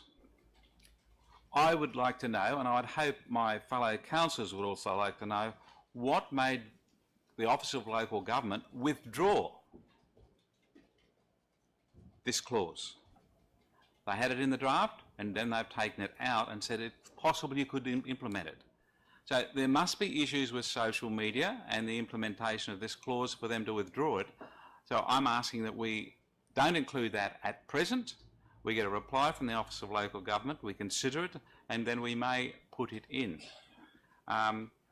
There's a issue that I would like you to really think about, and it's in the clause, it's item H of the clause. Could be perceived to be an official comment on behalf of the council where you have not been authorised to make such a comment. Most of us who do have a social media account respond to questions put to us at different times, and as you all know, we try to reply factually what we know. But under this code, if the perception of the person asking the question is that you're speaking on behalf of council, then you've breached the code. It's only a perception, it doesn't have to be factual. It's only a perception that you're speaking on behalf. So I would like clarification of that section especially. Then we have this D, which says, has the capacity to damage the council reputation or contains content about the council that may be misleading or deceptive. My question on that, and I'm sure it would be clarified in the Office of Local Government, who decides the council's reputation is damaged? The reputation can be damaged by council doing the wrong thing, building the bridge in the wrong spot.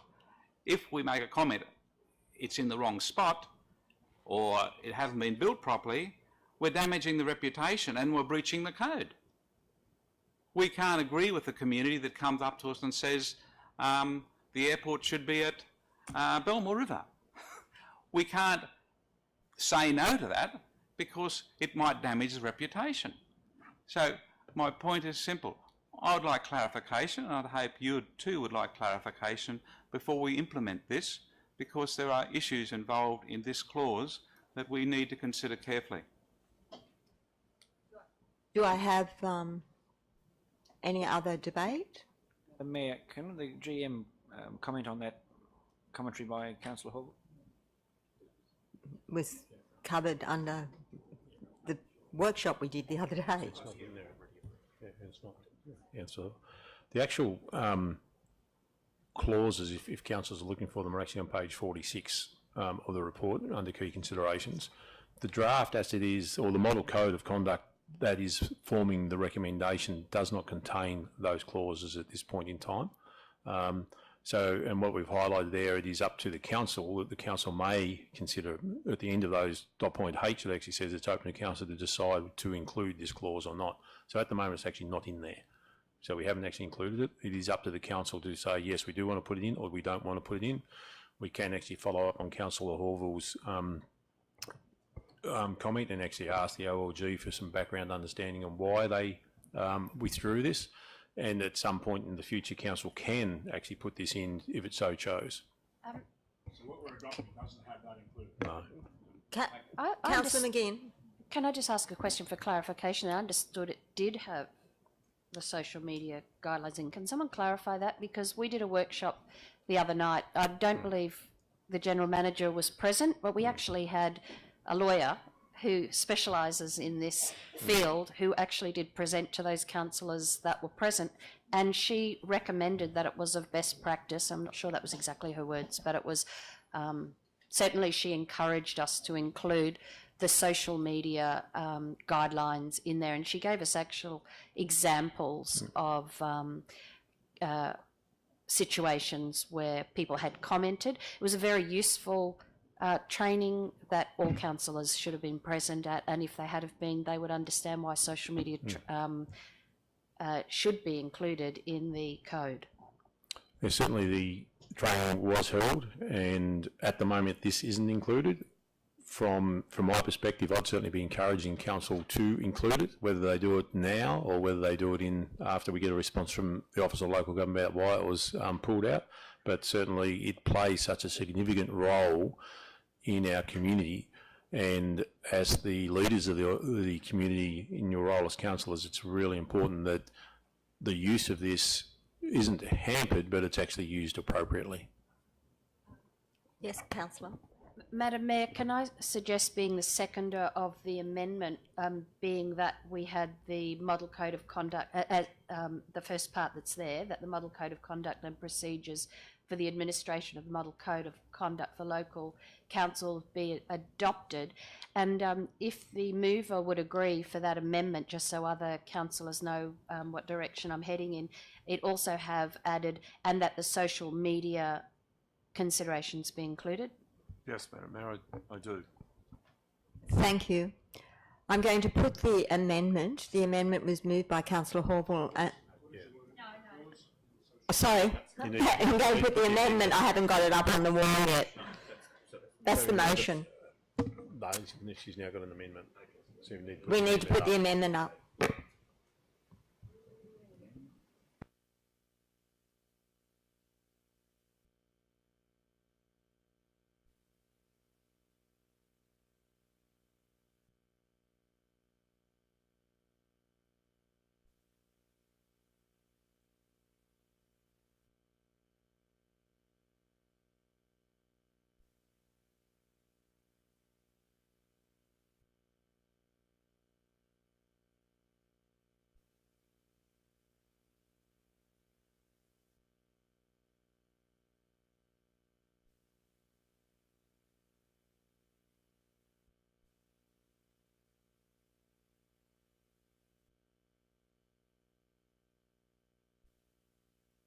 Madam Mayor, just while we're changing this around, but can I just speak to my foreshadowed, or I just got to wait until this one goes through? No, you foreshadow. Yours is on the table. Yours is the one we're discussing. Okay. Well, just speaking about social media and the impact it has on council as an elected representative of the community and the community itself. The social media, to me, is something that needs to be treated with utmost respect, especially when it comes from people who are on council or who are in positions of the community that are respected.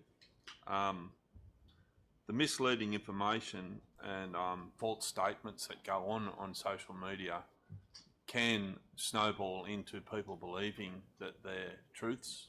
I do believe we need to have restraints on social media in council, so the media that's distributed by council or by councillors is of fact and not of personal, political or intentional misleading.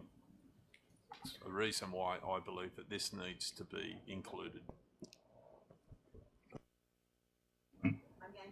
I'm going to put the amendment. Madam Mayor, may I speak against the amendment? You may speak against the amendment. Thank you, Madam Mayor.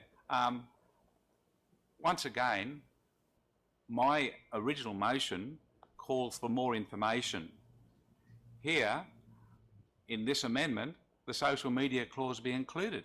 So, for me, and I would hope you, would like clarification that if you vote in favour of the amendment, you're not going to get the extra information on why Office of Local Government took it out of the draft code.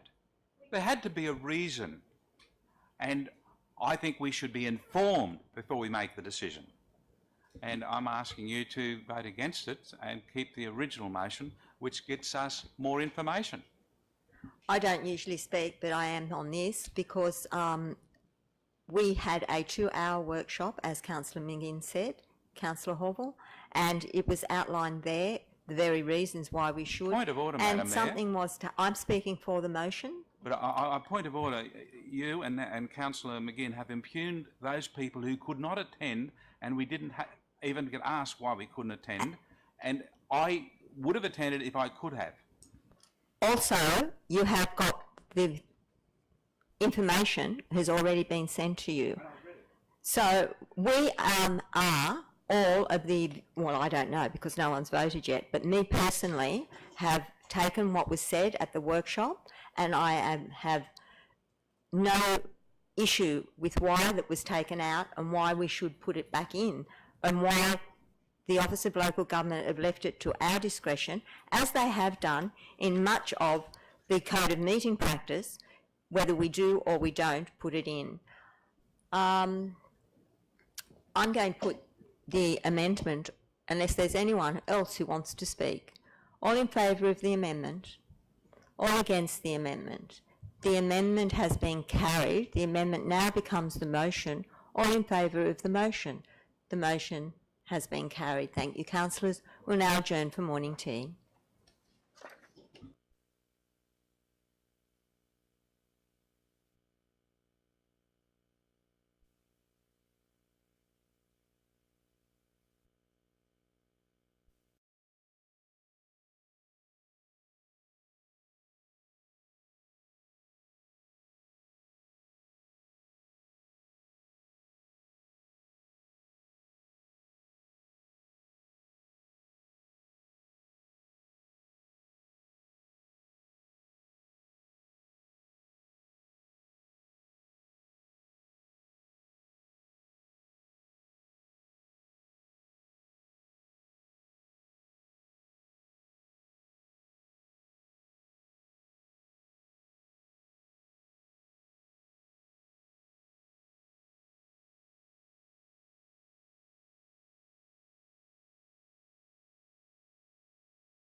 13.9, change of, thank you, councillor. Do I have a seconder? Thank you, councillor Patterson.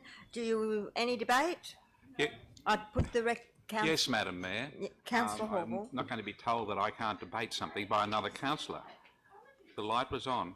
Madam Mayor, I would like to move into the Committee of the Whole for a moment, please, so we can discuss these dates. If that's possible, Madam Mayor. I'd like to move that. Do I have a seconder for moving into whole? Committee of the Whole. Do I have a seconder? I've got another question, completely separate. Well, I haven't got a seconder at this point, so question? Do we even need to consider this, given that our code of meeting practice has a supplementary provision that does exactly this? I believe that, I move that this recommendation is not required. I just respond? Yes, councillor. That'll be adopted by General June. Manager. Yeah, councillor Morris is correct that the draft code actually has a provision for us to actually just do this. The problem is, technically, it's a draft and it won't come back to council till at least May. This one is in June. So all we're doing is simply trying to do that now just to give that certainty. You probably don't need to have number 2 because the code could be in place by then, so you could actually drop out number 2 and just leave number 1. I'll be very surprised if it's not in place by then. Yes. I'll be very disappointed. I'm pretty sure I'll have some councillors on my back if it's not in place by then. So you could actually just move number 1 and leave number 2 out of it altogether. I'll be very surprised and disappointed if it's not adopted by June, before June the 18th. There will be a mayoral minute, just to highlight that there will be a mayoral minute coming to next meeting around the National General Assembly for Local Government, requesting that the Mayor attend. At the same time, we're going to have the Chair JO meeting, same as the General Manager and I attended last year. A question more. We've still got a motion to move into committee. Well, it hasn't been seconded, so obviously it lapses, Madam Mayor, so I want to ask a question then. Yes, question, and then I'll take Councillor Saul. The first recommendation that the June ordinary meeting of Council be rescheduled from 8th of June to 25th of June in order to avoid conflict with the National General Assembly of Local Government. At the moment, as far as I know, it's just the Mayor and the General Manager attending. Is that correct? If you were not here, we have some excellent deputies who've done the job before. I'm just wondering, do we really need to change the date?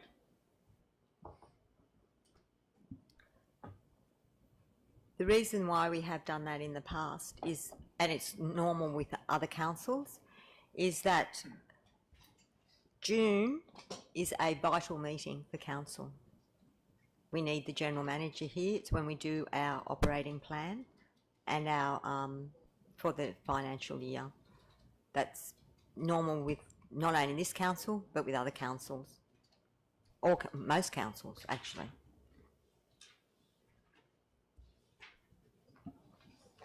Councillor Saul, you had a recommendation? No, it's only a minor question, Madam Mayor. Where will this year's conference be held? Do you have any idea where it is? Location of it? Canberra. No, that's the first one, but you mean the other one? The second one. The New South Wales. It's in Sydney. It's in Sydney. Thank you, I didn't know that. And there'll be a report, a mayoral minute coming to council very shortly on that one. Councillor McGinn? Madam Mayor, I note Councillor Morris's comment about part 2, and that maybe that doesn't need to be there, or it might have, the General Manager might have confirmed that. But I would like to think that councillors, if they're inclined to change the dates, will confirm this, because some of us that work full-time do need to put in annual leave and ask for other meetings to change when we reschedule meetings that have already been in our calendar for 6 months. So please, in the interest of efficiency and for people being able to attend as many meetings as possible, I think the more notification of meeting date changes, the longer the notification, the better. The motion on the table before council is for the 2 of them at the moment, which you're quite able to do it. If 2 was dropped off, And when the new code of meeting practice is adopted, we would issue a notification saying that it was moved to this date as well. So either way, we'd actually deal with it. I have a recommendation. You asked your question. All in favour of the recommendation? All against the recommendation? The recommendation is carried. Item 13.10. Has that one already been done? No, it hasn't. It's been moved by Councillor Shields, seconded by Councillor Saul. Any debate? Councillor Horval. Madam Mayor, very quickly, the issue at Southwest Rocks Central is that there's been a non-compliance indicated at the Rocks Central Shopping Centre. Who discovered this initially? Could I ask Director Fisher on that, please? Through you, Madam Mayor, the Rocks Shopping Centre was approved under an earlier local environment plan version, which permitted obviously the use of that site as it stands at the moment. The issue being the new LEP having the current B1 zoning is viewed to be inappropriate for the current use of the site and the potential use of the site. So, Director Fisher, at some point there, the code was changed, but Council themselves didn't see if there was an effect of that change at that time that would have necessitated the Rock Central to do that application at that point. Through you, Madam Mayor, I think that's correct.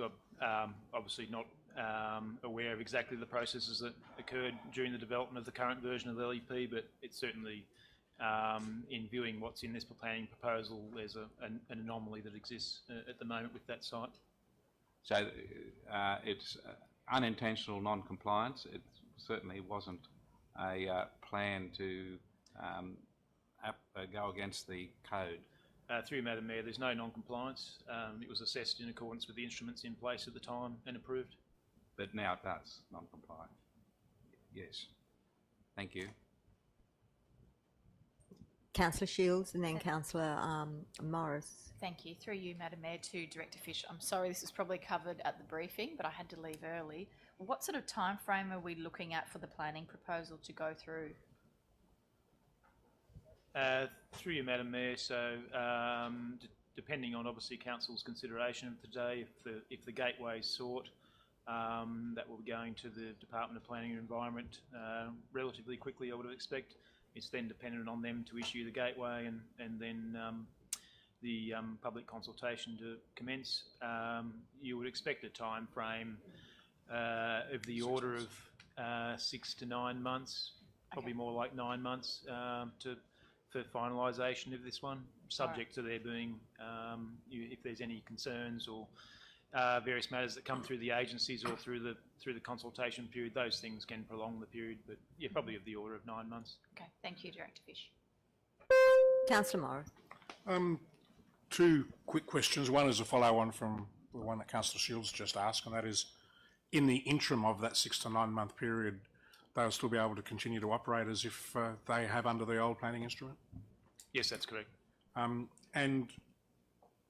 has there been a review, or should there be a review, or could there possibly be any other locations that have been impacted in the same way as a result of the change in the LEP?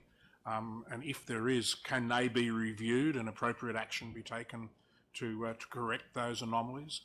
Because obviously this is not a fault of theirs, it's a fault of how Council interpreted the zonings in the new LEP. Ideally it should have been a B2 right from the start, but I'd just like to make sure that we haven't got a similar issue with other locations. Through you, Madam Mayor, there are other sites that have gone through a similar process in terms of going to that B2. It would need a review, I guess, in terms of what's in the LEP. We are undertaking a review of overall our strategic planning framework at the moment, so perhaps that could be considered as part of that. But at the moment, I guess they're more being identified on a case-by-case basis as issues arise. And I suppose just another follow-up, what sort of cost is there involved for the property owner here, given that it was not their fault? So, but what sort of costs will they be incurred? And if they're on a case-by-case basis, would it not be more prudent for council to try to get them all sorted out as quickly as possible? Through you, Madam Mayor, as I said, it would need some further investigation as to whether there are other locations that are similar to this. So the proponent has obviously paid a consultant to develop up the planning proposal. The exact cost of that I'm not too sure, but as an assumption might be somewhere around about the $5,000 mark, but that's just purely an estimate. And obviously, given that they are seeking to have other uses permitted of the existing shopping centre through having that B2 zoning, it's obviously in their interest to put the planning proposal forward. Are there any other application costs or just the preparation of the planning proposal? There would also be application costs as well, yes, in making that submission. I'm going to draw us back to what the recommendation is. The recommendation is that we're putting it on Gateway. Point of order, Madam Mayor. Is it allowable under the Code of Meeting Practice for councillors during debate to be on their laptop sending emails or browsing the internet? There's no exclusions from that. So they can do that? Yes, they can. Thank you. I have a recommendation. All in favour of the recommendation? All against? 13.10 has been carried. 13.11? Ah, yes, 13.11. Madam Mayor, could I move it? Well, I can't move it, sorry. It's been moved. Seconded? By Councillor Patterson. Patterson moved, McGinn second. Any no, debate? it was the other way. Other way around? Councillor Patterson actually said it first, so. It's all right. Any debate? We have a question. Councillor Horval. Madam Mayor, I would like to foreshadow a motion, I guess, if we could vote this down, and the foreshadowed motion be the opposite, that we do take part in the fishing safety initiative. I'm therefore speaking against the amendment or the motion. Am I allowed to foreshadow that under the rules because it's a direct opposite to what's there? Yes, you can foreshadow. So the foreshadow would be that we do. Yes. Thank you. So do I speak against the motion? No. Not yet. Okay. Is there any debate? Do you want to speak, Councillor McGinn? You can. You can. Madam Mayor, I'll speak for this motion, and the reason being it does seem a little counterintuitive. So the recommendation is that council not participate in the rock fishing safety initiative program, and so in attending the briefing last night I did actually ask the questions as to why this said that council should not participate as opposed to what I thought would be a safety initiative that we should. And I understand, and please correct me if I'm wrong, but I understand that it is in fact highly recommended that rock fishers do use a safety life jacket. However, this recommendation is about council becoming the authority that sort of polices that and would require resources of council that we don't have. And that is the reason why we decided not to participate in the safety initiative program. It's not that we don't support safe use of life jackets in rock fishing, but rather that we don't have the resources to control and fine those that are non-compliant. That is my understanding, and that was the reason why our staff recommended that we not participate in the rock fishing. And for those who attended the briefing, they would have heard that probably more eloquently said than I have done so. Councillor Horval, you're speaking against. Thank you, Madam Mayor. Thank you very much, councillors. Yes, I wasn't there last night for a very good reason, but I have read the background and the key considerations. And one of the ideas put forward is that other councils haven't taken this on. And for me, that shouldn't be the reason. We have mandatory bicycle safety helmet wearing in New South Wales. It doesn't belong to us as a decision to implement or find compliance. That's the police. But we don't have to set up a compliance officer to go up and down looking for people not wearing safety life jackets. If we've got compliance officers out there and they come across one, they could say you've got to be wearing one, but they wouldn't be setting out. So we wouldn't be employing any more people.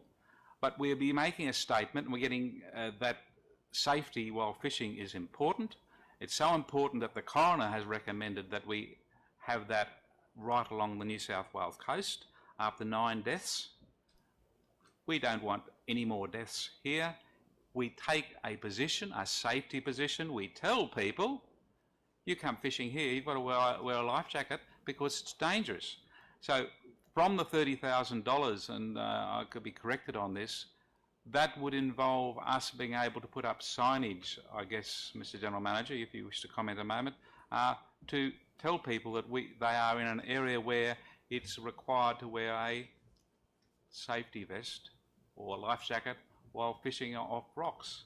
Now, for me, we should be opting in, not opting out. It's a statement that we believe in safety for our visitors and for our locals, and therefore I would ask you to vote against this recommendation and go with the alternate.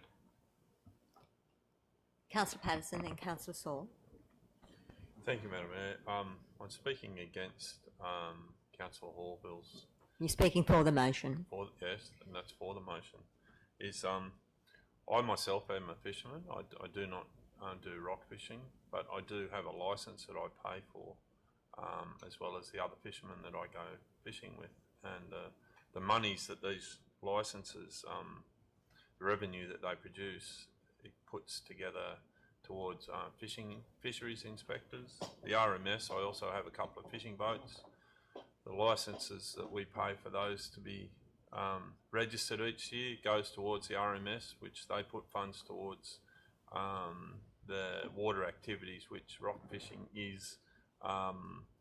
We at no stage in this notice of motion at all say anything about rock fishermen to go and go fishing without any safety equipment. That is just something that is just totally ridiculous.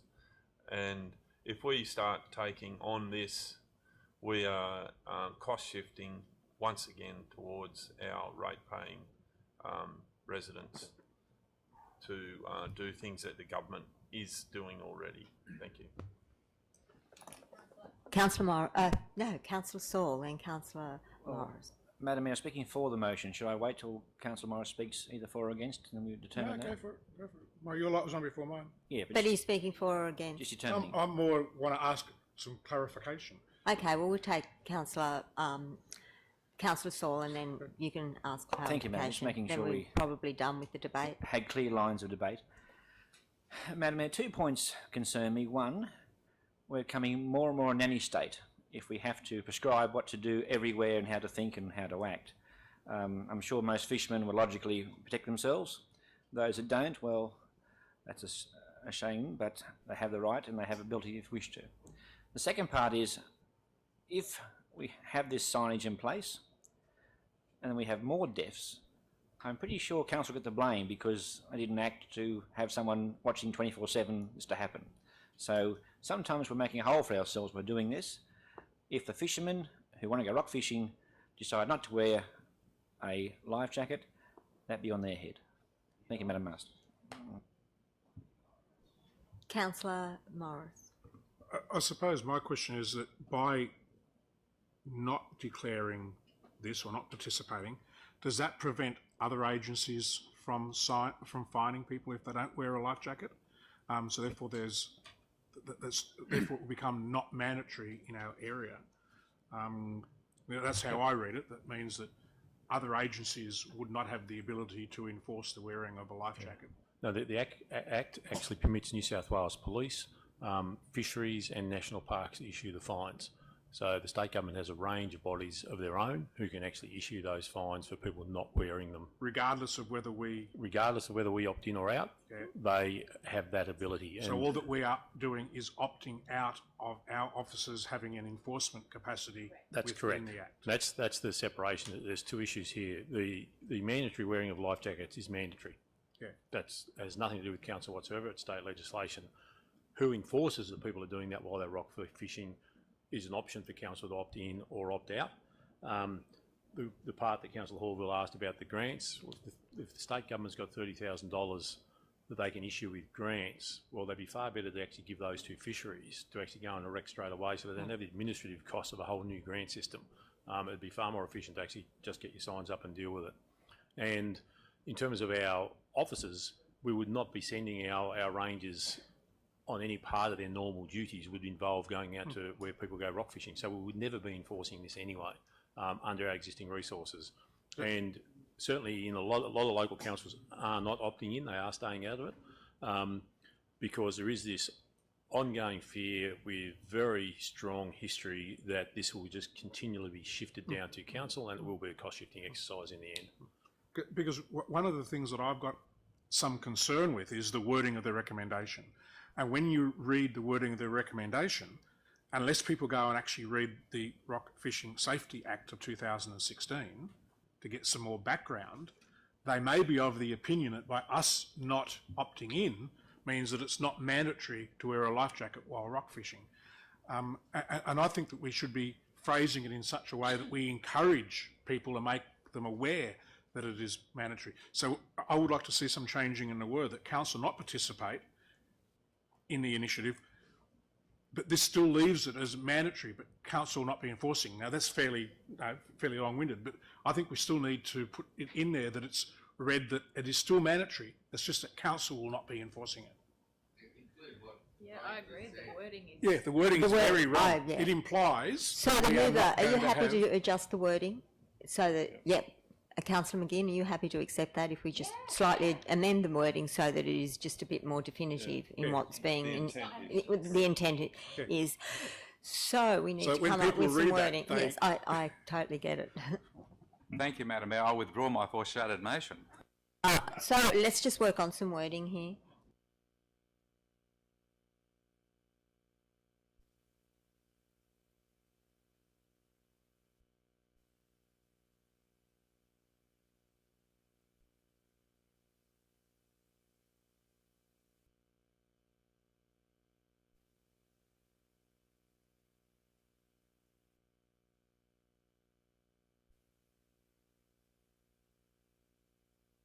Yeah, if we hadn't been at the, anyone that wasn't at the briefing last night would have probably come to the conclusion we all came to when we went to the briefing was, really?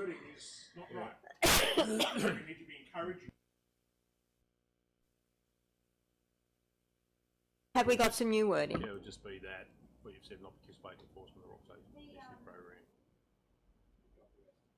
Yeah.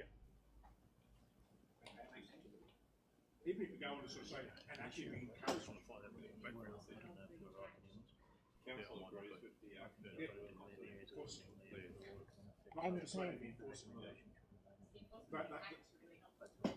Yep. Councillors, I may have misled you inadvertently. Director Fish has just given me a bit more background. It may be that if you opt out, it isn't declared an area. So for it to be declared, I think they're saying that councils do have to opt in.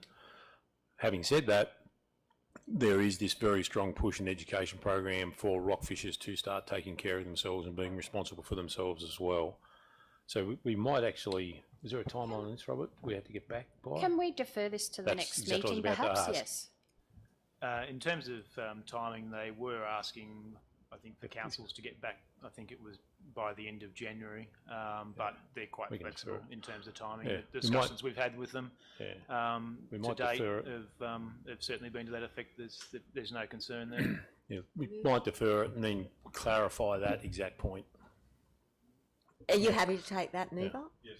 The information pack doesn't make it clear from what I can see yet either, so. Do I move deferral, or we just do that? You move deferral. Councillor Patterson's happy to change the recommendation for it to be. So, will that be in the minutes if we have? Yes, absolutely.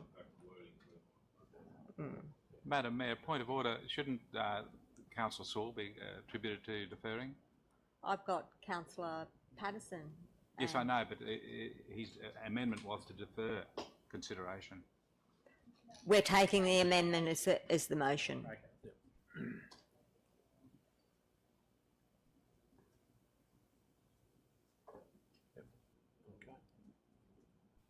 Which 6 to 1, half a dozen the other, doesn't really matter.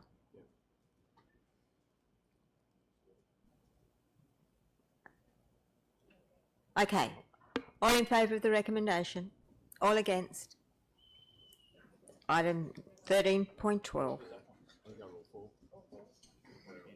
Yeah, we're all for. 13.12. It's been moved by Councillor McGinn, seconded by Councillor Patterson. Williams. Oh dear.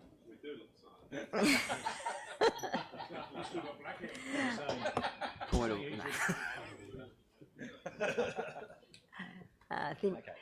Okay. Is there any debate? I have some questions, Madam Mayor. Councillor Horville. Looking at the actual delivery program report, Madam Mayor, if people would like to catch up on this, there's some questions that I think some of you would like to have asked. If you've read it, it's 13.12.1.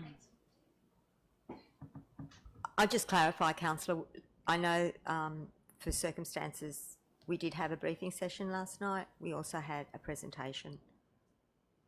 So maybe some of your questions we already know the answer to. But I'm sure the gallery and people out there in the big wide YouTube world might be interested. On page, I'm looking for page number.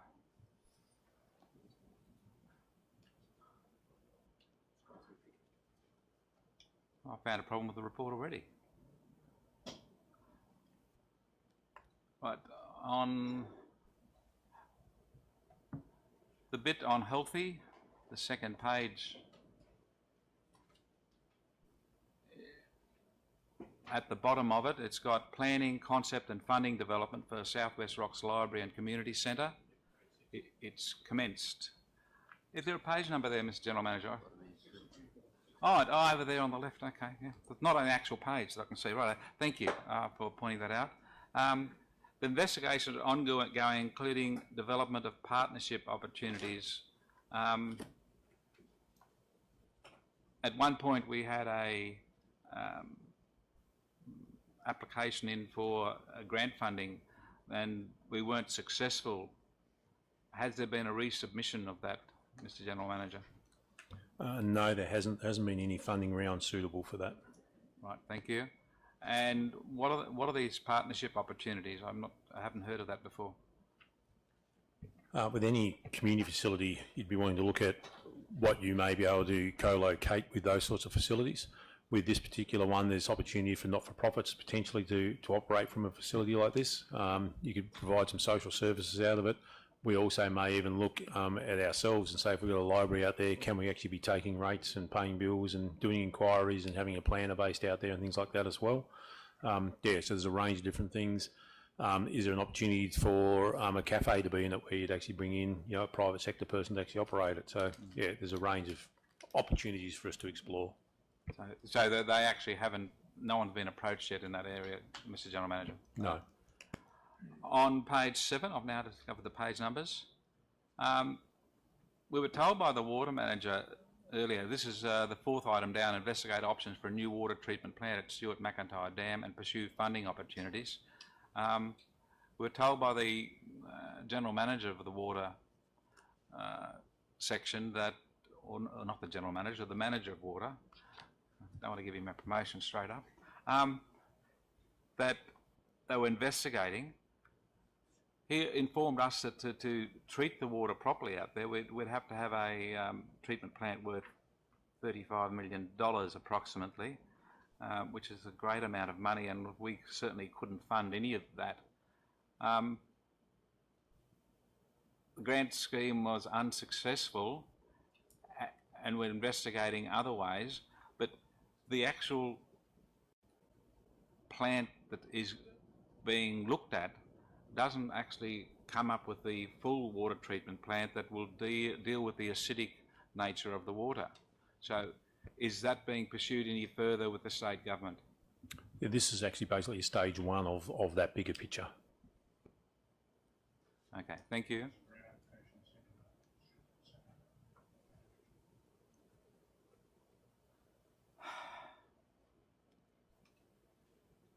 There's a number of, on page 9, there are a number of items, Mr. General Manager, that have been deferred, and that's the status. At what point will they be commenced, or is there funding or staffing issues that are inhibiting the commencement of those issues? So there's 4 on page 9 that are deferred. Yeah, it's actually both. It's actually an internal resourcing and also funding where we need to use consultants or planners or things like that. So we've actually need to put it in the program of works. These particular items are beyond our capacity at the minute, and also some may rely on other activities happening first before we can actually do these activities. So it'd be a sequencing issue as well. So we're looking at trying to get funding on the forward planning. No debate on questions, Councillor. No, that's the question. We actually need to put it in the forward planning, Mr. General Manager. That's correct, and our strategic planning unit are doing a great job at the moment at developing up their long-term plan. And when that's actually developed, we can actually then start to program in the resources and the funding to ensure that occurs. Thank you. On page 12, Clyde Street car park, our favourite car park. It's commenced the planning. We've got a grant application, we're planning it, and there's property acquisition issues that we were informed of in a briefing before, with certain pieces of land going through the middle that impact on the design. Is there any planning ongoing to try and incorporate electric car recharging at that point or somewhere else in the city centre, or the town centre I should say, not a city yet? Yeah, the project itself, as I said, hasn't commenced. That's because of the land acquisition issues. We've got to deal with those first and then work out what the best way forward is. In terms of electric charging stations, it's certainly something on our agenda, but again, we don't have the resources to pursue those. But there are a number of sites where we'd like to see electric car charging points being located across the Shire. Final one at the bottom of page 12, the not yet commenced on pre-development design of Kempsey Town Square, including Smith and Belgrave Street intersection. It talks in the commentary, concept design work undertaken in 2016. That design work, I believe, and I could be corrected, was done by a private group, not council. So is there any sort of, when it does commence, will there be any sort of consultation with the community before we actually come down to final planning? Is there some sort of seeking back from the community what they expect from that area? Yeah, as it actually continues on, their master plan for the Riverside Park area will be included in the 1920 operating plan. So that's what we'll be looking at doing, is actually resourcing that process to develop the master plan. And in the process of developing the master plan, that will involve fairly extensive community engagement.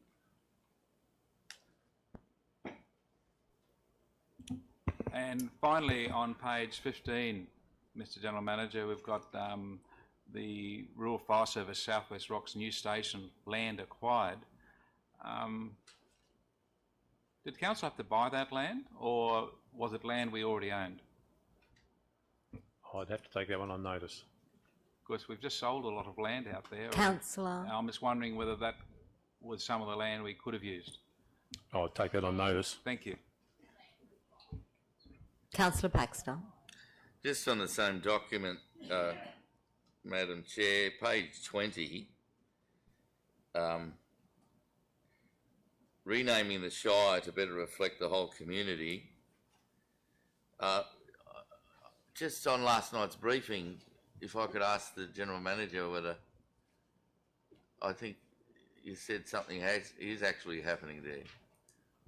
Yeah, no, there's actually a notice of motion from Councillor Orville today for you to consider later on in this meeting, and there's a general manager's comment on there. There's certainly been informal discussions at different sessions with the councillors and that about this as something we want to look at and then engage the community with to see where it's at. It is something that would need to go to a poll in the 2020 election. It wouldn't be a referendum. It doesn't meet the requirements of a referendum, but it would be a non-binding poll on the next council. But it's important that in addressing this, that council takes the time to pull together all the information for the community. So the idea of a report coming to council, and I'm probably preempting the notice of motion, the idea of the report coming to council on how to go through that process is sound, and that's exactly what we intended to do, as we'd previously indicated. We think it needs to be embedded in the DPOP for next year, and a report come up in August, September sort of time frame. That gives us, with our limited resources, the timing to bring this through and think through how it really needs to go to the community. Thank you.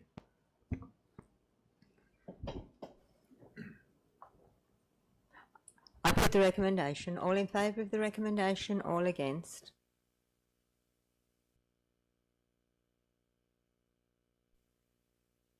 It's 13.13, Development Activity and LEP Variations Quarterly Snapshot.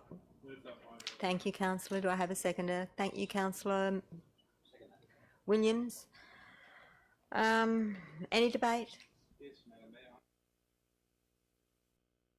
Mayor. My apologies, Madam Mayor. Yes, I actually asked this to be removed because I had some questions.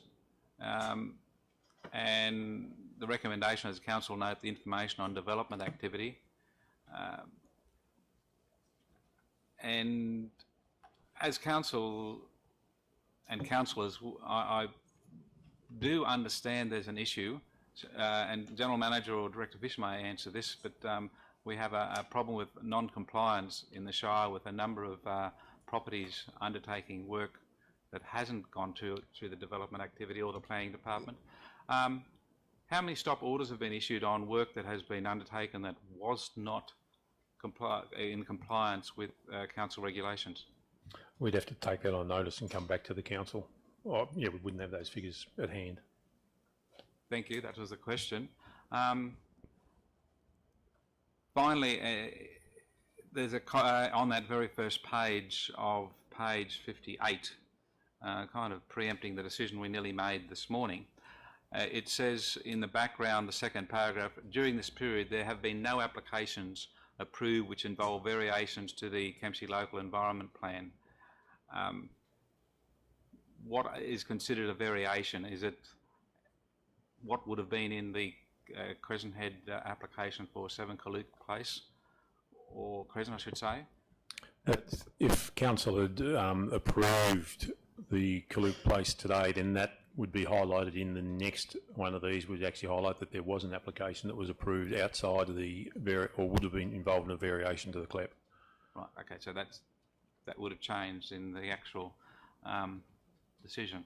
Right. That's the question I had, Madam Mayor, and I think. So we're not changing the recommendation. I'll just make one point for the councillors. Certainly. This is outside the debate, but just in terms of the compliance areas, we have asked the staff to follow up. There's been some quite long outstanding compliance areas across the Shire, and we have actually asked staff to take a far tougher stand on compliance and to follow those matters up, and we are getting cooperation from a number of places where we're actually doing that and seeing people actually act on things, and probably the most recent one is 92 to 94 Leith Street, where we've actually been working up there in terms of getting the place cleaned up because it is in such a disgusting mess. So.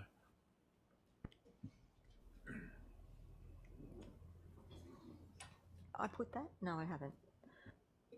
I put the recommendation. All in favour of the recommendation? Aye. All against? The motion's been carried. 13.14's been dealt with. Notice of motion 15.1, letters requesting an investigation at Crescent Head Road interchange. Mover? Yes, Madam Mayor. Do I have a seconder?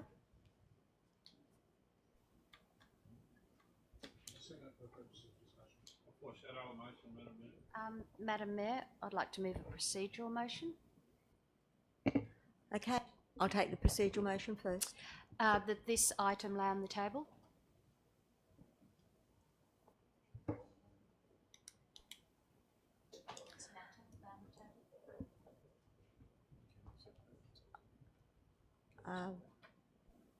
Yes, I accept that.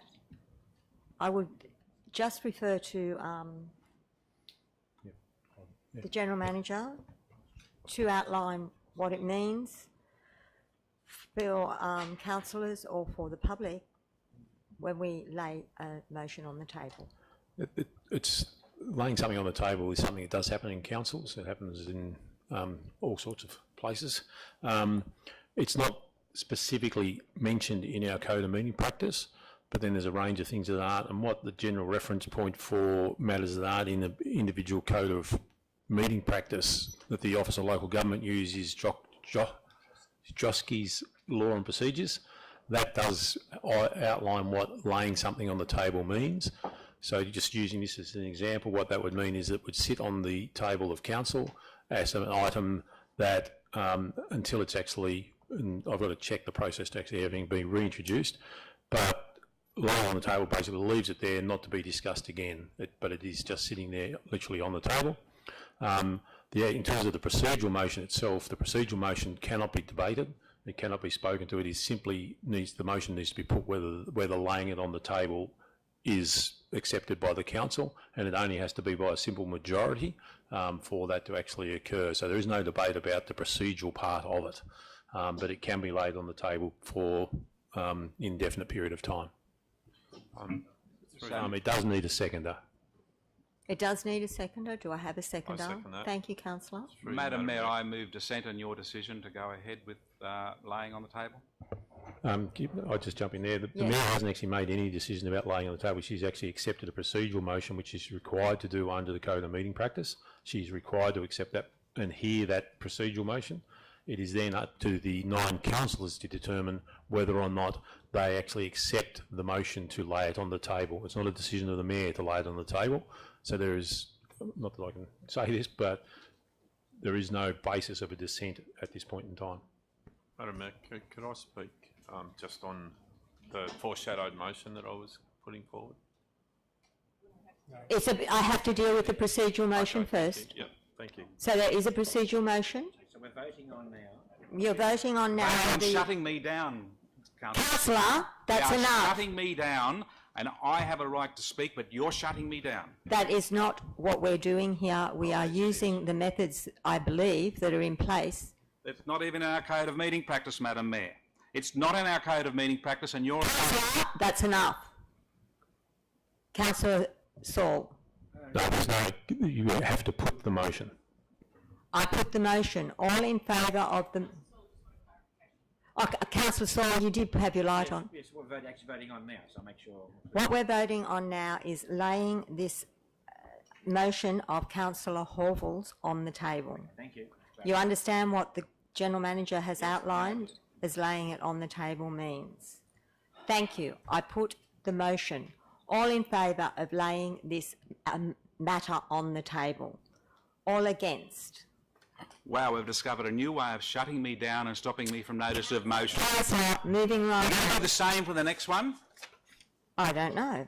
I'm sure Item you will. Shut me 15.2, down. name change, proposal, benefits and implications. Will this be laid on the table? Madam Mayor, can I just ask a question of the previous one? The notice of motion that was laid on the table, does it appear in the minutes as it was recorded? Yes. It does. Yeah. I just wanted to check to make sure that the notice of motion Absolutely. would appear in the minutes with a resolution that be laid on the table. Absolutely. So, a question to the General Manager, Madam Mayor, if I may. How long has it got to lay on the table, or do we need a rescission motion to take away the laying on the table and picking it up again? It's up to the body of the council. I didn't know the murder, a seconder, and the majority of the councillors to vote in favour of taking it off the table and reintroducing it. Thank you, Mr. General Manager.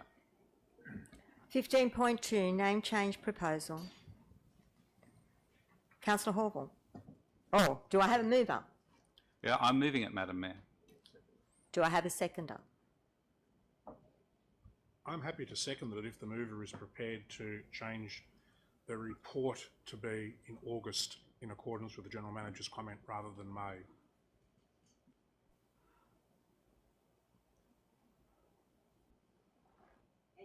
Any debate? I'd like to move the motion. Do you accept that? I was going to bring that up anyway because the advice from the General Manager was quite clear, and it was fitting in with what he was planning to do anyway. So yes, I was going to amend it, Councillor Morris. So I would move the motion with the amendment that it be brought back to the August Council meeting. Just a question on that, Madam Mayor. Yes. Thank you. Was this, just through the General Manager's comments, was this coming to Council as all councillors knew that it was coming to Council on that date the General Manager stated? Was it coming back to Council anyway? We were planning to bring this to Council anyway, yes. And August was around the time frame I was thinking we'd actually bring it. It gives us enough time to do the work this calendar year and in preparation for the 2020 election. Okay, so there's no need for this notice of motion.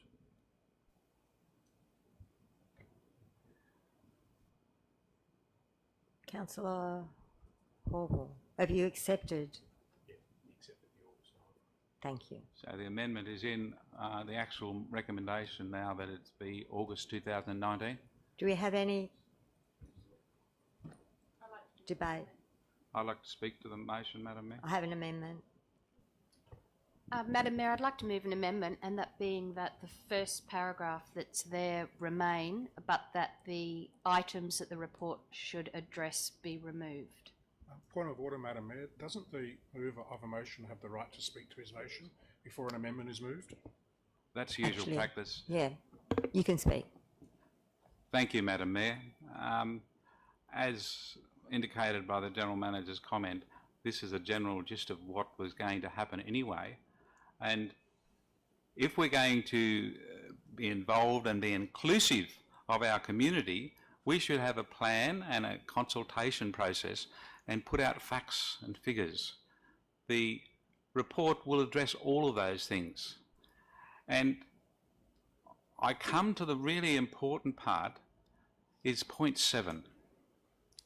The likelihood of gaining state government approval. Mid-West Council undertook a poll and found a majority that wanted to change the name to a different name. It went to the government after the poll with a recommendation to the council for the change, and the government said no. Now, they've gone through all that process of consulting, and the only changes that have been accepted by the government in that time, which is in my attachments, has been very minor changes to names, not major changes. This is a major change from Kempsey Shire Council to Macleay Valley Council. And let's not get any facts in the way of a motion and voting against it, because I think some people do that. They vote against Councillor Horval's motions because it's Councillor Horval's motion. And I think that some of you are intending to do that when this is a pretty straightforward, obvious thing that we all should support, in that we consult and come together with the community on a way forward.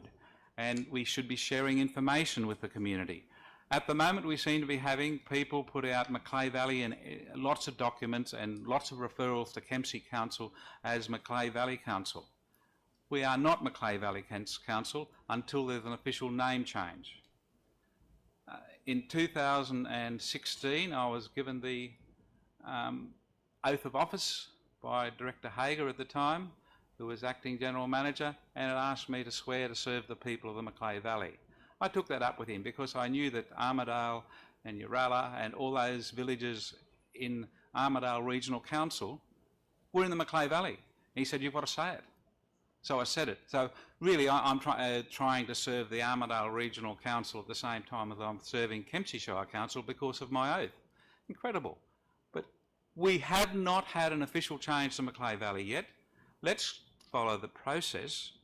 Let's have the General Manager and his staff come up with a report on all of these areas, and that way we can make sure that we are bringing the community along inclusively. And I applaud Councillor McGinn's idea that we should be more inclusive of the community, as she has recently stated in her starring role on an advertisement on television. We need to include... Point of order, stick to the recommendation. Thank you. The recommendation, Madam Mayor, and I think you're out of order, I'm saying we should be inclusive. Councillor Horville, and I'm please pointing out that one councillor is already keep your saying we should be debate inclusive. to that we put this onto to bring back a report in August 2019. Please keep your comments relevant. Thank you. Councillor... So I'm finished, Madam Mayor. That's Thank you. Well, have you? No, I haven't. What time are we up to? Thank you, Madam Mayor. But please keep it relevant, please, Councillor. I was being relevant, Madam Mayor, and I don't wish to debate you, but I'm saying that we should be inclusive, and I'm agreeing with a fellow council member who's stating we should be inclusive. We've got to include the community. We cannot manipulate the community or sneak up on them with a name change. And thank you, Councillor. So your point of order is against the relevance of the comments in the debate. Thank you, Councillor Horville. Can you please continue pointing out why we should be putting this on to the report for bringing back a report in August 2019, and for all those 8 areas that you have down here? Thank you. Thank you, Madam Mayor. I withdraw my comment and I apologise to my fellow councillors for saying what I did. I should not have said that. We're not manipulating. You're correct. And I apologise to you all for saying that. As far as I'm concerned, we have to get people on side, and we have to make sure that there's a process followed that brings people on. If the name change to Macleay Valley is what the people want, we as councillors serving our community will vote that way. If they come out in opposition, for whatever reason, we should vote that way as well. So I ask you all to consider that we get the information, that we get the facts, we get the community inclusiveness, and we follow this procedure as set out by the recommendation. Thank you, Madam Mayor. So we have the amendment. It's actually been moved, which I should have allowed Councillor Horville to speak first, so I apologise for that, Councillor Horville. Councillor McGinn, you have an amendment. I'd like to move an amendment, and that is that the amendment is just the first part of that recommendation without the instructions of telling staff how to do their work. We need a seconder. Second that. Thank you, Councillor. Can I speak to that? Madam Mayor, I'm not clear on what she's moving. Could we have a... Yes, we'll have it up on the screen. In the meanwhile, Councillor Williams has had his light on. Is that for a question, or you want to move something? I just wanted to make a quick comment about something that was just said. I, for one, and I'm sure most others are very much like that, but I do not come into a council meeting thinking that because a notice of motion is from a certain councillor that I'm going to vote against it. So I just wanted to make that public, because I do not come into this meeting, which was implied, that I come here and try and vote against everything that a certain councillor does. That is not true. Hear, hear. Thank you, Councillor. And I think that would probably, I see nods, that would go for I us should have all. called a point of order, but I didn't. That's all right. We have just a moment. We have an amendment. It is now in front of us. That and I, excuse me, I am going to read it so we're all on track and we all take a breath. That in regard to the delivery program of Connected, our community is vibrant and engaged and connected in the program, working together with the final priority action of renaming the Shire. Council is to be given a report by August 2019 for consideration of moving forward with the action as planned. I mean, we've always... Keep the words exactly the same. Okay. So, yes, you may speak to your recommendation. Madam Mayor, Sorry, your amendment. Madam Mayor, I do believe that this is something that we should be consulting with the community, and I do note that this was an action that was already in our operating plan to be delivered, and which Councillor Horville has brought to this council. I believe unnecessarily, but nonetheless, it's there. I can support the motion, the amendment. I just don't believe that we should be giving instructions to the staff how to do their work. I've got full confidence in the staff that they were onto this, that they would be communicating with the appropriate people, using the appropriate communication strategy, and I believe that they would fully inform us as to the process moving forward. Actually, I'm concerned that there might be more issues that we may need to cover, and I don't think we should be instructing because it can be prescriptive and actually limit the report that would come to us. I actually think it's better to let staff do their job. They're the experts. They're the people that we employ to carry out the instruction of council at a high strategic level. And therefore, I believe that the amendment that I put allows the staff to continue to do their job, but with some direction, which I do note was already going to occur in the operating plan via the strategic processes that we've undertaken in our strategic planning work. So therefore, I commend the amendment as the motion. I just have a question on relevance. Yes, Councillor. At the briefing session last night, we were informed that that there will be a poll in the next council election asking people about their yes or no against the change of the name. Is that correct through you, Madam Mayor, to the General Manager? There's no decision being made by council yet. The purpose of the report that we would put up is to suggest that there's an engagement program be undertaken with the community over the subsequent months, and that a poll question be put to that. Council still has to determine that, though. Yep. So it is actually a resolution of council to determine it. And in relation to the report, we will cover pretty well everything that's in here. Number one, the name to the Macleay Valley Council. It might be other names. We don't have any particular issue on it, and I'm not aware of the council being referred to as anything else other than Kempsey Shire Council. Macleay Valley is used in different contexts, but I'm not aware of us using Macleay Valley Council or any other term for council. That's my question was that the community, the total voting community, would be brought along with the change of name if they were asked that at a referendum or at a poll at the next council election. Yeah, and it's really important. I went through this at Port Macquarie when it used to be called the Hastings Council, and it was then went to the community to be called Port Macquarie Hastings Council. And it is important you put out all the pros and cons of keeping the name as it is, because there's a long history associated with Kempsey and why it's called Kempsey. Would you call it Macleay Valley, Macleay Valley Coast, A, B, C, D Council, whatever it might be. So there needs to be some engagement with some possible suggestions and feedback from the community to start with. And then when you narrow it down, you need to be able to say these are the pros and cons of keeping it the way it is, the pros and the cons of actually changing it. So the community, when they do go to vote, are very well informed about what they're voting on. Yeah, thank you. I do note that in just supporting my amendment, if I may, this number one does say, it explicitly says Macleay Valley Council from Kempsey Shire Council. We don't know what that recommended name change might be, if in fact there is any appetite. So, not yet. Hence, for keeping it very high level. Is there any further debate? Because Councillor Horville can close debate. I wanted to speak against the amendment, Madam Mayor, if that's possible. Yes, that's possible.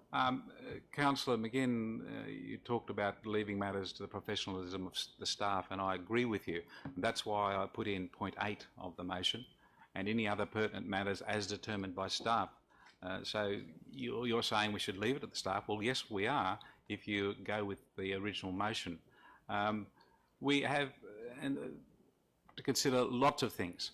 But as the General Manager just told us, there used to be a Hastings Council and it was changed to Port Macquarie Hastings. The issue with that debate, and I followed it closely, was that no one knew where the Hastings River was when they referred to it outside of the immediate area. But they knew where Port Macquarie was, because that's where you went and holidayed and the relatives went there. So it became Port Macquarie Hastings. Good move. We're going the other way. Councillor, I'm really not trying to pull you up, but what you need to be addressing is whether we put this back in August and whether, because you're speaking against the amendment. I am. And whether we keep all these things in or we don't, not whether Hastings Council actually did the poll and how it worked out. Thank you. You can continue. Well, Madam Mayor, we'll have to disagree on that. I was talking to the amendment in that we need to consult inclusively, and that's what the original motion was dealing with. I'm sure that if you move the amendment as is, the staff will follow most of the points anyway. And so I'm saying let's go with the original motion. And anything else as determined by the staff is point 8 of the original motion. So and I agree, we should consider the professionalism of our council staff as something we value and applaud.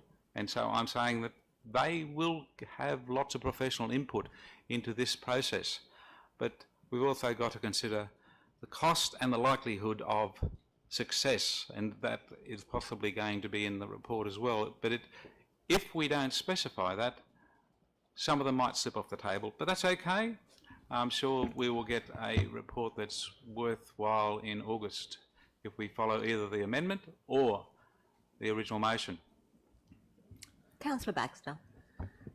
I'd like to speak in support of Councillor McGinn's amendment and simply start off by saying I think it's the irony is sick that Councillor Hallville keeps banging on about consultation. Councillor. Banging? Councillor. If there had been a bit Please, point of order, be respectful. If there had been a bit more consultation with fellow councillors, with the General Manager and the brass, either through briefing sessions or making phone calls, a lot of this, what we've been through for the last half hour, could have been avoided. The blow-up with the previous motion. This all should have been discussed in briefing sessions or with the General Manager directly. I'm going to have to go back to what I said at the very beginning of the meeting. You need to only speak on the recommendation. I support Councillor McGinn's recommendation on all the reasons she gave. We don't have to be telling the brass how to run the show. It's condescending, and I think just leave it as that. Well, we're virtually agreeing with what they were going to do anyway. Madam Mayor, I move the amendment be put. Okay. We're going to vote on whether we put the amendment. All in favour of putting the amendment? All against putting the amendment? I put the amendment. All in favour of the amendment? And the amendment's been carried. Oh, no, it hasn't. All against the amendment? The amendment's been carried. It now becomes the motion. All in favour of the motion? Thank you, councillors. The motion was carried unanimously, I believe. 15.3, moving on. Potential environmental impact, continued increase in flight activity at Kempsey Airport. Councillor Morris. I have a mover. Do I have a seconder? Councillor Hallville is the seconder. Any debate? Wish to speak? Madam Mayor, there's been considerable comment in the community. Now, whether that comment be substantially correct or incorrect, it is the perception that is out there. And I believe that whilst that perception continues, there is a high chance that the uptake of Macleay Valley Food Bowl initiatives will be reduced or jeopardised. They may still be increasing, but not increasing at the rate that they could be if this matter was put to bed. So I'm suggesting that there needs to be an appropriate environmental assessment lodged for any application to extend long-term or permanent increase in flight activity. I've used the word appropriate because that may be as simple as a review of environmental effects. If it deems that there is an impact, it could be a requirement for an EIS, or it could be a statement of environmental effects as part of a development application. I take note of the General Manager's comments where he says that development consent would be required to be obtained for any proposal to extend or increase current flight activity. So I assume that any extension will in future requirement development consent rather than an agreement with council. General Manager. That's correct. There's no current DAs out there, and any increase that requires any applicant that would come in who would want to increase the activity, the flight activity there, would require a DA. So, yeah. So particularly using, the contentious issue is flight training. If there was another flight training, if AIAC or another school wanted to come in, they would have to do a DA, and part of that would have to be an environmental impact assessment. So, through you, Matt. Just a moment, Councillor. Have you finished your... I just wanted to ask one further question. So does that mean if there was an extension to the hours after the fly neighbourly advice and the noise management plan was completed, would that trigger a development consent requirement, or would that be embodied within the current agreement? Because the way I read that, that could be implied that that would trigger a development consent requirement to extend the hours of operation. Just from memory, I think the current agreement is pretty close to the hours that are actually in the draft noise management plan. So there wouldn't be any extension to their hours, given that. In fact, I think there'd actually be a reduction because there is some restrictions in the noise management plan that are more restrictive than what the current agreement is. So yeah, I couldn't foresee when that would actually occur.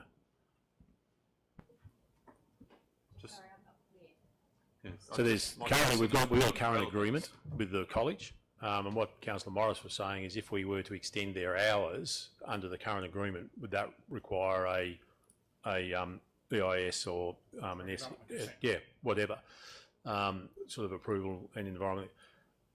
Given the noise management plan parameters, the set hours and that from memory are very close to what the set hours are in the agreement that we actually have. So council would not be increasing their hours beyond what's actually in the noise management plan. So I can't see where they're going to get an increase in their hours at all. So yeah, unless they were to put in a development application and try and make a case to argue against that, which they would fundamentally have problems with because the noise management plan is there for that purpose. Just a moment, we'll hear from the Director. Yeah, through you, Madam Mayor, just in terms of what the General Manager just said, in terms of where the current conditions of use agreement is and the current proposed hours of operation in the draft noise management plan that's on public exhibition, there are on some days where it's an increase of an hour in terms of the finish time, but on another day on Sunday, compared to the current conditions of use, my understanding is that it actually delays it by an hour. So there's some where the time has been extended, but other days where it's actually the start time's been shifted back an hour. But in general, the number of hours are relatively the same. So the question remains in dealing with this motion that Councillor Morris has brought to the table. If there was to be an increase in hours by the flight school, would it require an environmental assessment? So I guess what I'm asking is, does this motion achieve anything, or is this actually business as usual as it is now? I think what Councillor Morris is trying to highlight here, it isn't just around the flying school, it's as if the current flying school, as if there was another proponent came in and there was going to be a significant increase in flying hours and things like that, that if that happened, then there is a DA requirement, and therefore it wants to ensure that there's some form of environmental assessment, an appropriate environmental assessment undertaken. I think that's really what you're trying to say, Councillor Morris. Which there is. And I've worded it in such a way that it's not just applicable to AIAC. No, that's right. But it's applicable to any potential operator, and I've made it an appropriate environmental assessment because it could be a fairly minor impact, so therefore an REF would be enough, and it could be a more substantial impact in which there would be a greater need for an assessment. So in reality, what would happen if council didn't resolve this, that would still happen anyway, because it's required to happen under the planning legislation. So you can do this, but we'd be doing it anyway. That's. And I suppose the main reason I put it up is because we did have an agreement which put in place AIAC's hours I'm not aware as to whether there was an environmental assessment undertaken, although the Joint Regional Planning Panel was calling for one when the DA was there, and the extent of operations is similar to what the DA was, but there was no appropriate environmental assessment that I'm aware of. Just speaking against it, Madam Mayor. Hang on, let's just gather our thoughts of where we're up to. This is Just no a moment. need, So relevance you've is zero. closed your opening address. Any speakers against? Councillor, Councillor Patterson, and then I've got. Mine's only a question though, not a comment. So, I'll take Councillor Patterson. yeah, so this notice of motion, while the intent is there, the intent is just repeating what council does anyway, and this is once again another descriptive way of telling our council how to do their job, which they're doing anyway. This is fruitless, waste of time. Councillor Saul had a question. Yes, Madam Mayor. After the discussion yesterday and today now, it seems that the GM's commentary negates the motion. Is that correct, Mr GM, would you say? No, I wouldn't say it negates the motion. Council's entitled to put up any motions they wish, and it's, again, go back to the 5 of the 9 if you've got to make a determination of that to get it passed. So what this would do is reinforce what we would do anyway. So, yeah, we would do this as a matter of course with any DA would come in. This would be what we are required to do. So, whether you support it or not will make no material difference to what we do as staff at all. So if we support this motion, we're just once again supporting us trying to tell you guys how to do your job, but you're doing anyway. So I do not support this motion at all. Just a moment. Do we have any other speakers? Councillor Horville. I'd like to speak in favour of the notice of motion, Madam Mayor. I'd like to remind Councillor Patterson that one of the most exciting reads you can do is read the 1993 Act of what a council does. And in it, it tells us explicitly we must direct and supervise councillors or council. It's part of what we do, and we've all made an oath that we would follow the 1993 Act and any other subsidiary things. So we are instructing. The motion in front of us is not whether or not. No, I'm debating, Madam Mayor, and I believe we that's need what to we're doing. whether we're going to put this on display or not. No, Madam Mayor. Whether you were going to support. Yeah, basically, keep going. Can I get the tape measure, bring it to work? Thank you, Madam Mayor. Go on. I'll just finish up by saying that if it's already been done, that's fine, but we still should be able to make a direction to council staff, and they do what they are directed to do. We're not a rubber stamp of what the general manager and directors want, but they suggest, and we decide on the decisions, and our resolutions as majority is how we go. We can direct or not direct, but we are certainly within the Act to direct council to do this.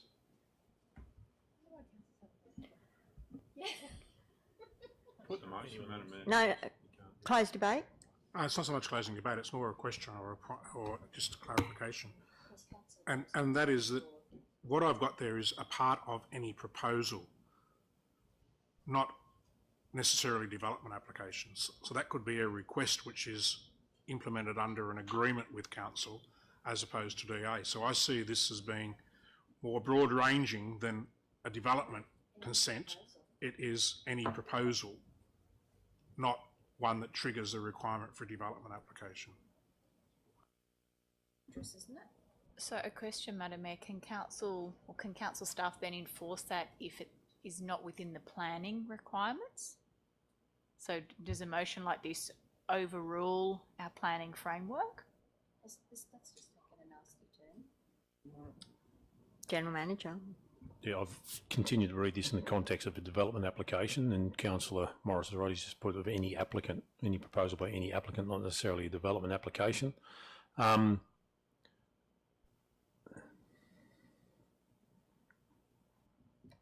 It's an interesting one.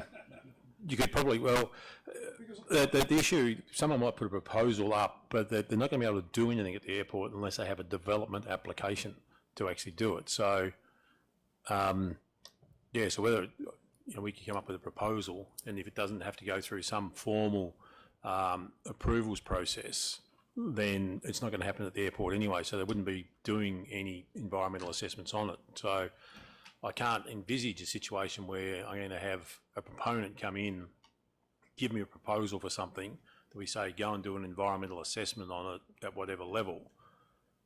That isn't going to actually be an application under some formal legislation. I can't envisage where that's going to happen, so yeah.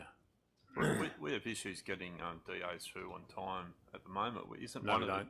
No, but I'm just saying, isn't No, we don't. Isn't one of the things of our council, this is relevant, 76% of our DAs are done within 30 days. One of our things of our council is to move make that process smoother and easier and quicker. And absolutely. And one of the things with that is that's why we have pre-DA lodgement meetings. So we'd actually, if there was a proponent coming in with a proposal, we would sit down with them and say, you need a traffic management plan, you need ABCD, and by the way, you may need to make sure you have an environmental assessment at this particular level for this particular thing. See, we do that right up front before they even got to putting the DA in. Yeah. Can I just get some clarification around this? What this is asking for is, if someone comes in, wants to do something at the airport, we say, yeah, that's fine, go away, before you come back to me with a proposal, go away and do a environmental impact statement and then come back and talk to us. Is that what this is saying? Oh, well,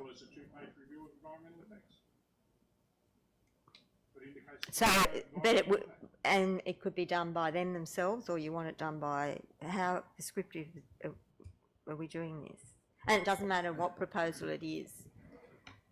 But, and then if that was okay, after they'd done that, then they'd have to put in a DA, and then they'd have to do another one, or they could use the one they've already got. Well, if they're going to put in the DA, they do it as part of their DA. Can I just get a point of clarification as well, actually back to Councillor Morris. How do you define material as a material increase? Are we talking about 5%, 10%, 30%?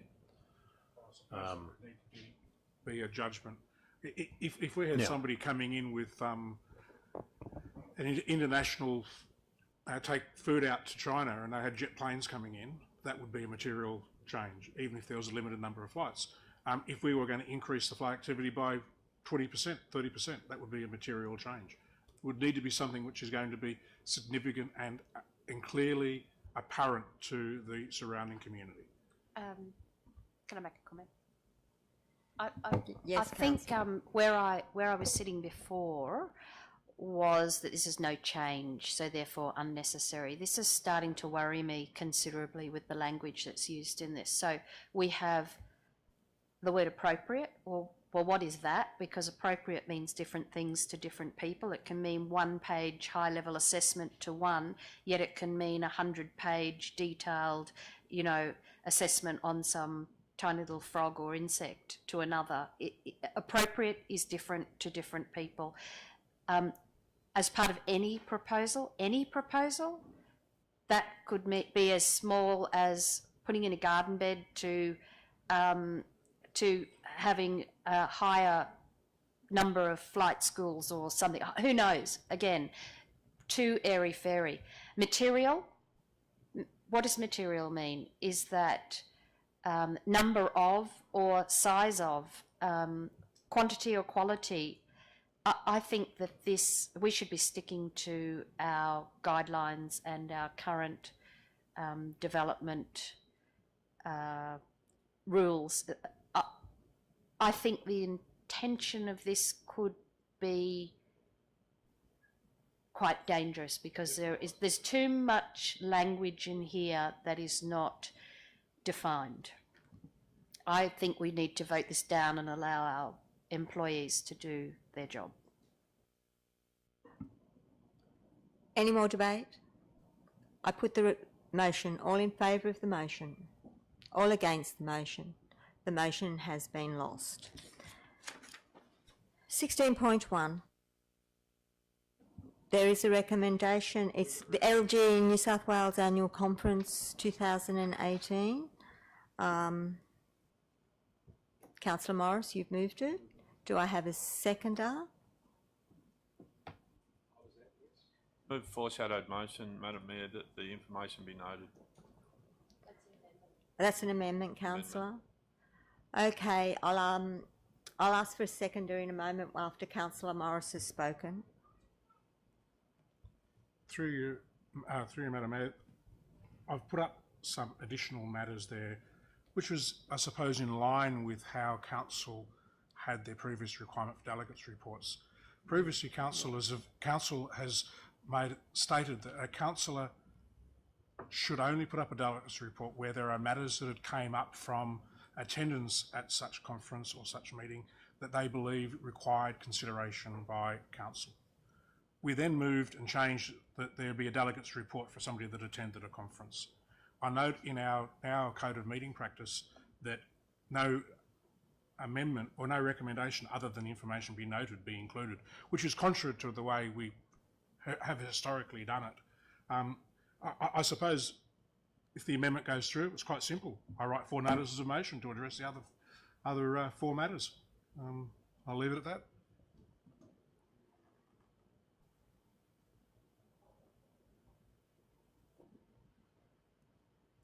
Do I have any, yes, you can speak to your notice of motion, your amendment. I'll second the amendment. We've got a seconder for the amendment. Councillor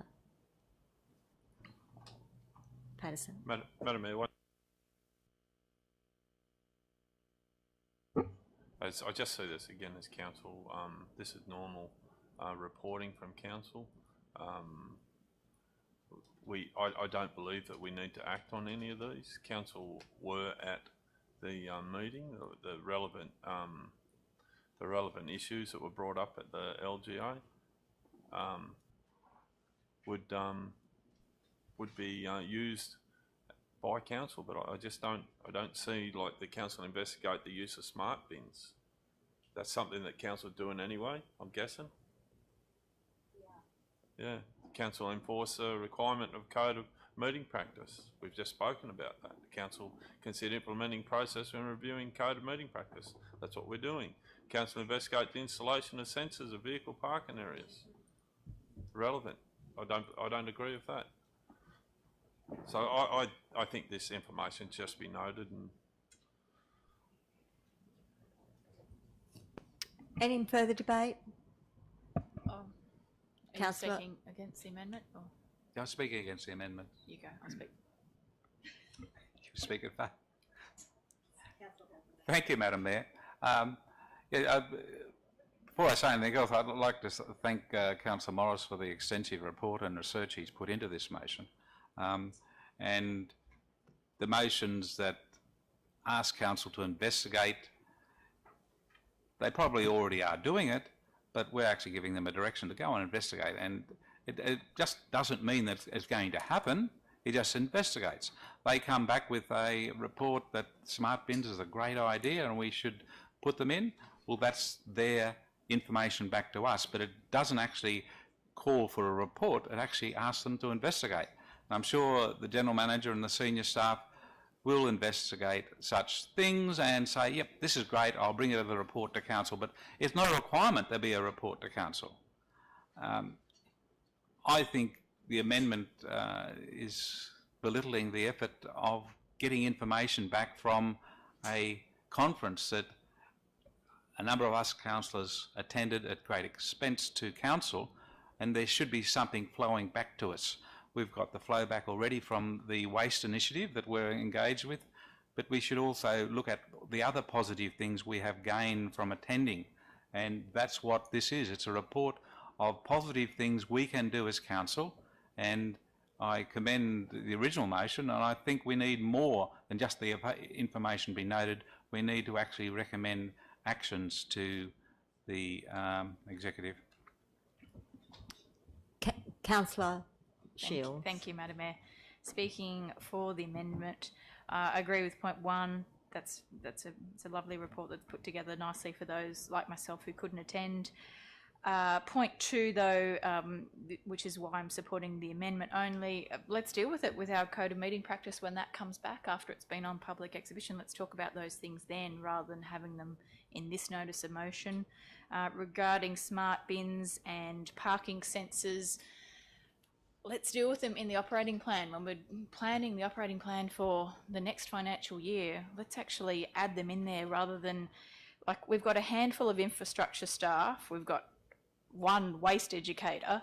Why are we pulling the staff in all these different directions? It's going to take time to investigate these things. Time is money. They have to try and achieve what's in the operating plan at the moment, plus we've got 50 grant projects on the go at the moment. Let's let these poor people achieve what we've asked them to achieve instead of pulling them in all these different directions. Let's just support our staff and not stress them further. Amen. Yes, you may. Just a moment. Just for the councillor's benefit, just to give a bit more background to this, points 2 and 3, I'd see us accepting those basically as a submission to the code of meeting practices on exhibition anyway, and we can actually bring that back as part of that whole. That is that this delegates report was actually put up to the December, which was over 2 months ago. There have been a lot of changes since then. Yeah. We hadn't even had the workshop on the code of meeting practice.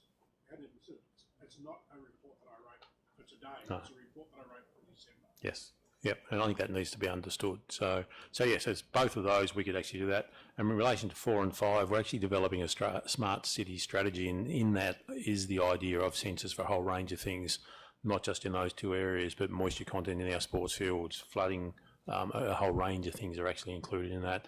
Tilt sensors for our major light poles or signs and things like that. So there's a whole range of things that are actually in that. We need to finish that and then also look at how we resource implementing that. I put the amendment. All in favour of the amendment? The amendment has been carried and now becomes the motion. Oh, all against the amendment. Thank you. The amendment has been carried. It now becomes the motion. All in favour of the motion? The motion has been carried. Oh, no. All against the motion.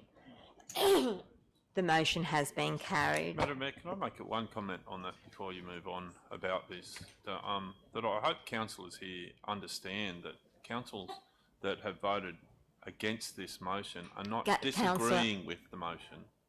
They're not disagreeing with the content, they're disagreeing with how it's presented and when.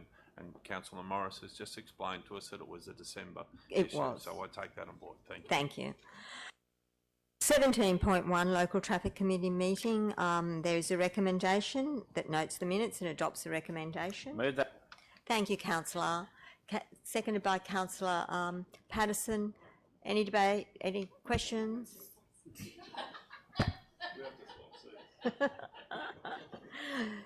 Councillors, we're nearly done. Yes, Councillor Horval. I have some questions, Madam Mayor, on the minutes of the meeting.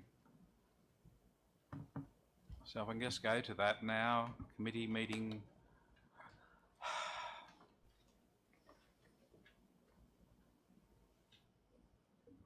I don't know that council can adopt the minutes of the committee of the traffic committee. We can only adopt the recommendation. We weren't there.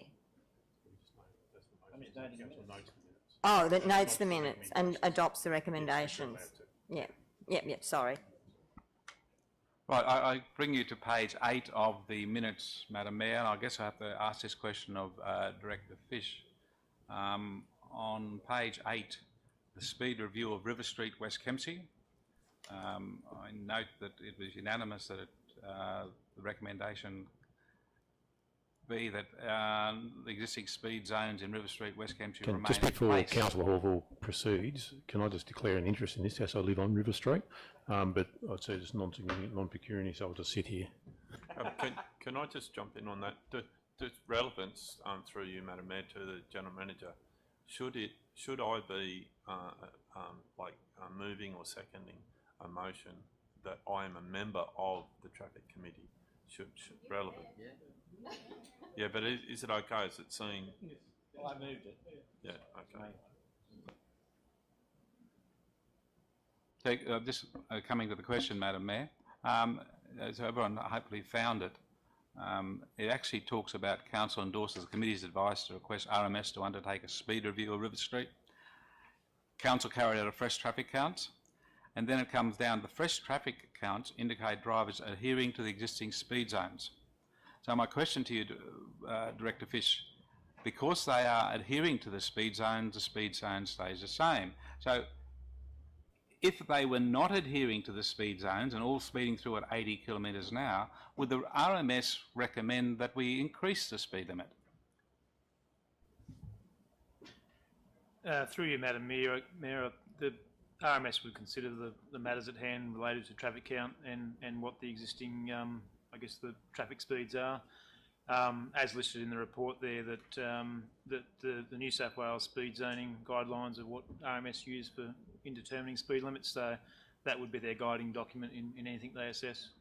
So my question is, why would you take on whether people are speeding or not?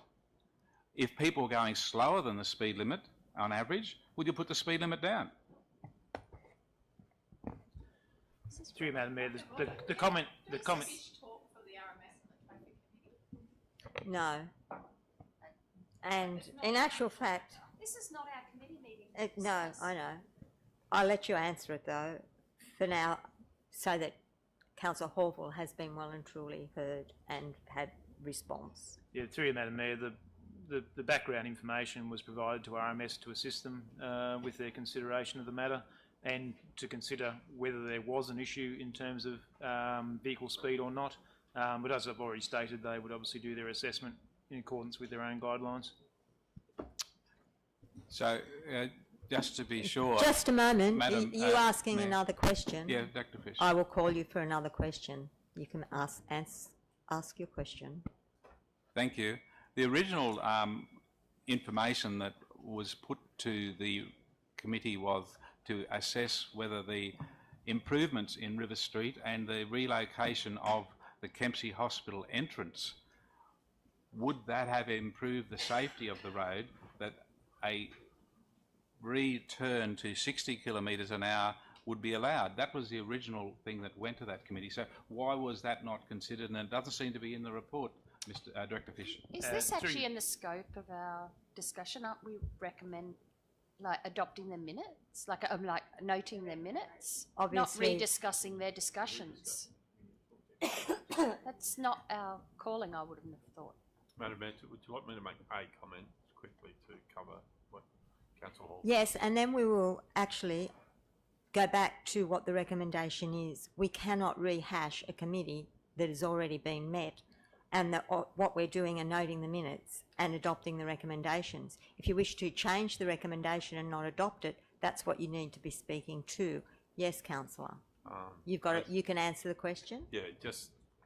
Just for Councillor Hallville's information, I'm a member of the committee, as everyone knows, and I am an advocate for the speed limit to have been risen up until that point of that meeting, where the RMS and the police have both stated that they do not want so many speed changes in that area, especially in a residential area, especially past the hospital, especially past parking areas. The speed changes were the issue. And let's just be clear, this is an external committee of council, and in fact it's under legislation, and RMS basically are the lead agency. Oh well, we take... Yes, they are. Yes. So, and anyone can write to the traffic committee with their requests, but we can't rehash a traffic committee meeting in a council meeting. Your next question, or are you speaking against the recommendation? Speaking to Councillor Patterson, who attended the meeting, or Councillor Williams, were the issue of the possibility of increased safety on the road because of improvements to the road and the relocation of the hospital entrance considered by the committee, Councillor Patterson? RMS's code for speed changes, what the speed it is now is what it has to be. That is RMS's code. Cannot be changed, will not be changed. And we're very lucky that we do have some parts of our town within the apron of our town that are 60. RMS wants everywhere 50. General Manager. Just a general comment for councillors. There's obviously committees like this where there's only one or two councillors on them, and there's other committees and briefings where councillors can't be at for various reasons. Can I encourage you just to go with those sorts of things and ask those formal committee members what actually happened. If you've got questions like this, that's the place to actually do that, as well as actually have that communication between each other. So you actually are finding out a little bit more first-hand detail of what's actually occurring in some of those committees, whether you're not a member of it or if you're unable to attend the meeting. Councillor, any further debate? Yes, I put the recommendation. All in favour of the recommendation? All against. Thank you. 17.2 Australia Day Committee, there is a recommendation. Do I have a mover? Thank you. Councillor, you were at the meeting.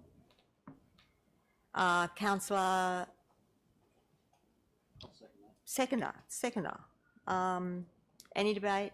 Madam Mayor, I have a question, if I may. Yes, certainly. We'll go to the minutes. Come on, computer. Yes, we've got there.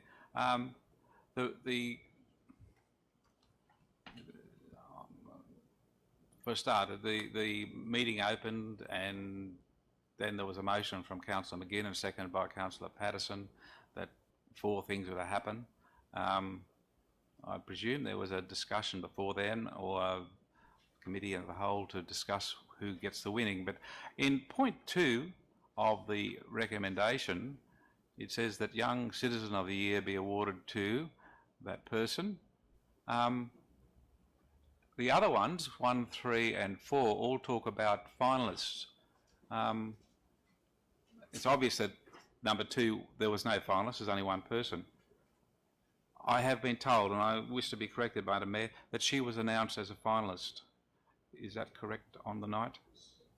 Yes, she was announced as the finalist. So, I was just wondering why that was done. I have no idea why that was done. Probably just procedurally, I guess. It's an interesting thing when you end up with only one person in a particular category.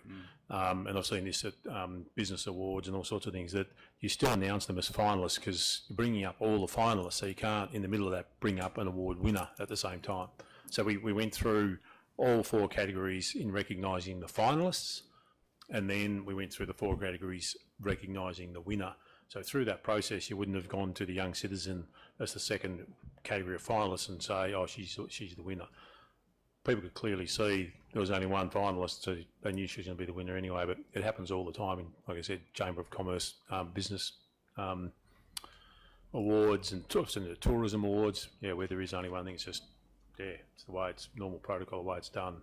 Thank you, Mr. General Manager. I put the recommendation. All in favour? All against? It's been carried. Questions? I'll start this end. Councillor Patterson. Oh no, Councillor Williams. I'm going dyslexic. I need to stand up. I've been sitting for too long. I don't have that many grey. Sorry. I've asked my questions all month. Thank you. Thank you. Councillor Horville. I have some questions, Madam Mayor, and I've just sent them to Councillor Manager Thorogood. Why has no restoration of the 3 AIAC demountable building sites at the Kempsey Airport in Aldavilla that had been removed after the agreed time span been found acceptable despite the written agreement to restore the site to the original condition? Has there been any communication with AIAC on this matter, and if so, when and what has the reply been? Question 2, on what date did the first dispensation of fuel for aircraft occur from the new fuelling facility at Kempsey Airport? Question 3, will councillors be given access to the monthly report from AIAC on their usage of Kempsey Airport in Aldavilla? How many reports have been furnished to council since the agreement was signed? Fourthly, during 2018, how many safety and compliance inspections were undertaken of existing private swimming pools throughout Kempsey Shire? And 5, what is the process for picking up a motion that has been laid on the table, and has this meeting procedure been used at Council in recent history? My questions? No.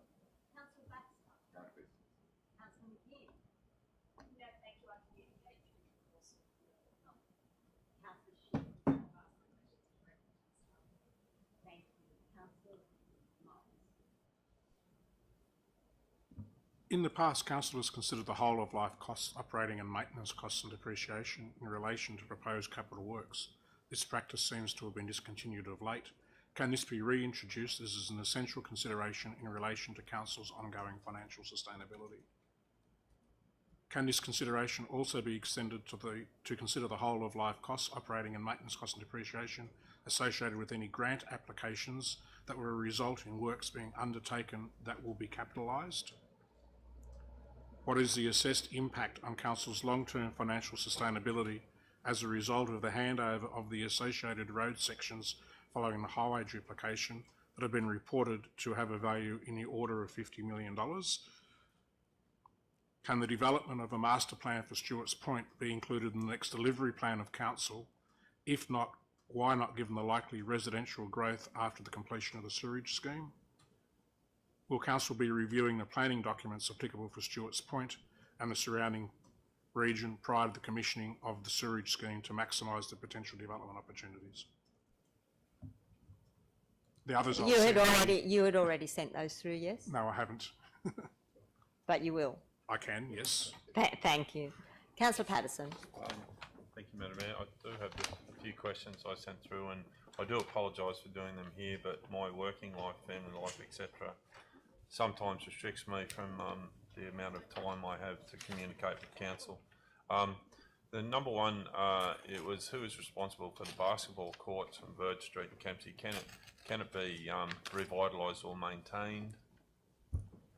Traffic islands on the corner of Belgrave Street, Stewart Street, and the exit of on the exit of Big W onto Smith Street need repairing. Can that be looked at? Houses that are in Dumb-Gari Place, Greenhill, backing onto River Street. Who is the owner of these properties, and can these fences be fixed and the yards be kept or maintained? And I have one other question too, but it may be just able to be answered here, is about investigation of Belgrave Street, Gladstone Street intersections because of the proposed development. Is that happening now? Because I noticed there's cameras stuck to the poles. The old ambulance station. Yes, Director. Through Madam Mayor, that would have related to the bridge traffic studies. Okay. The cameras that you would have seen.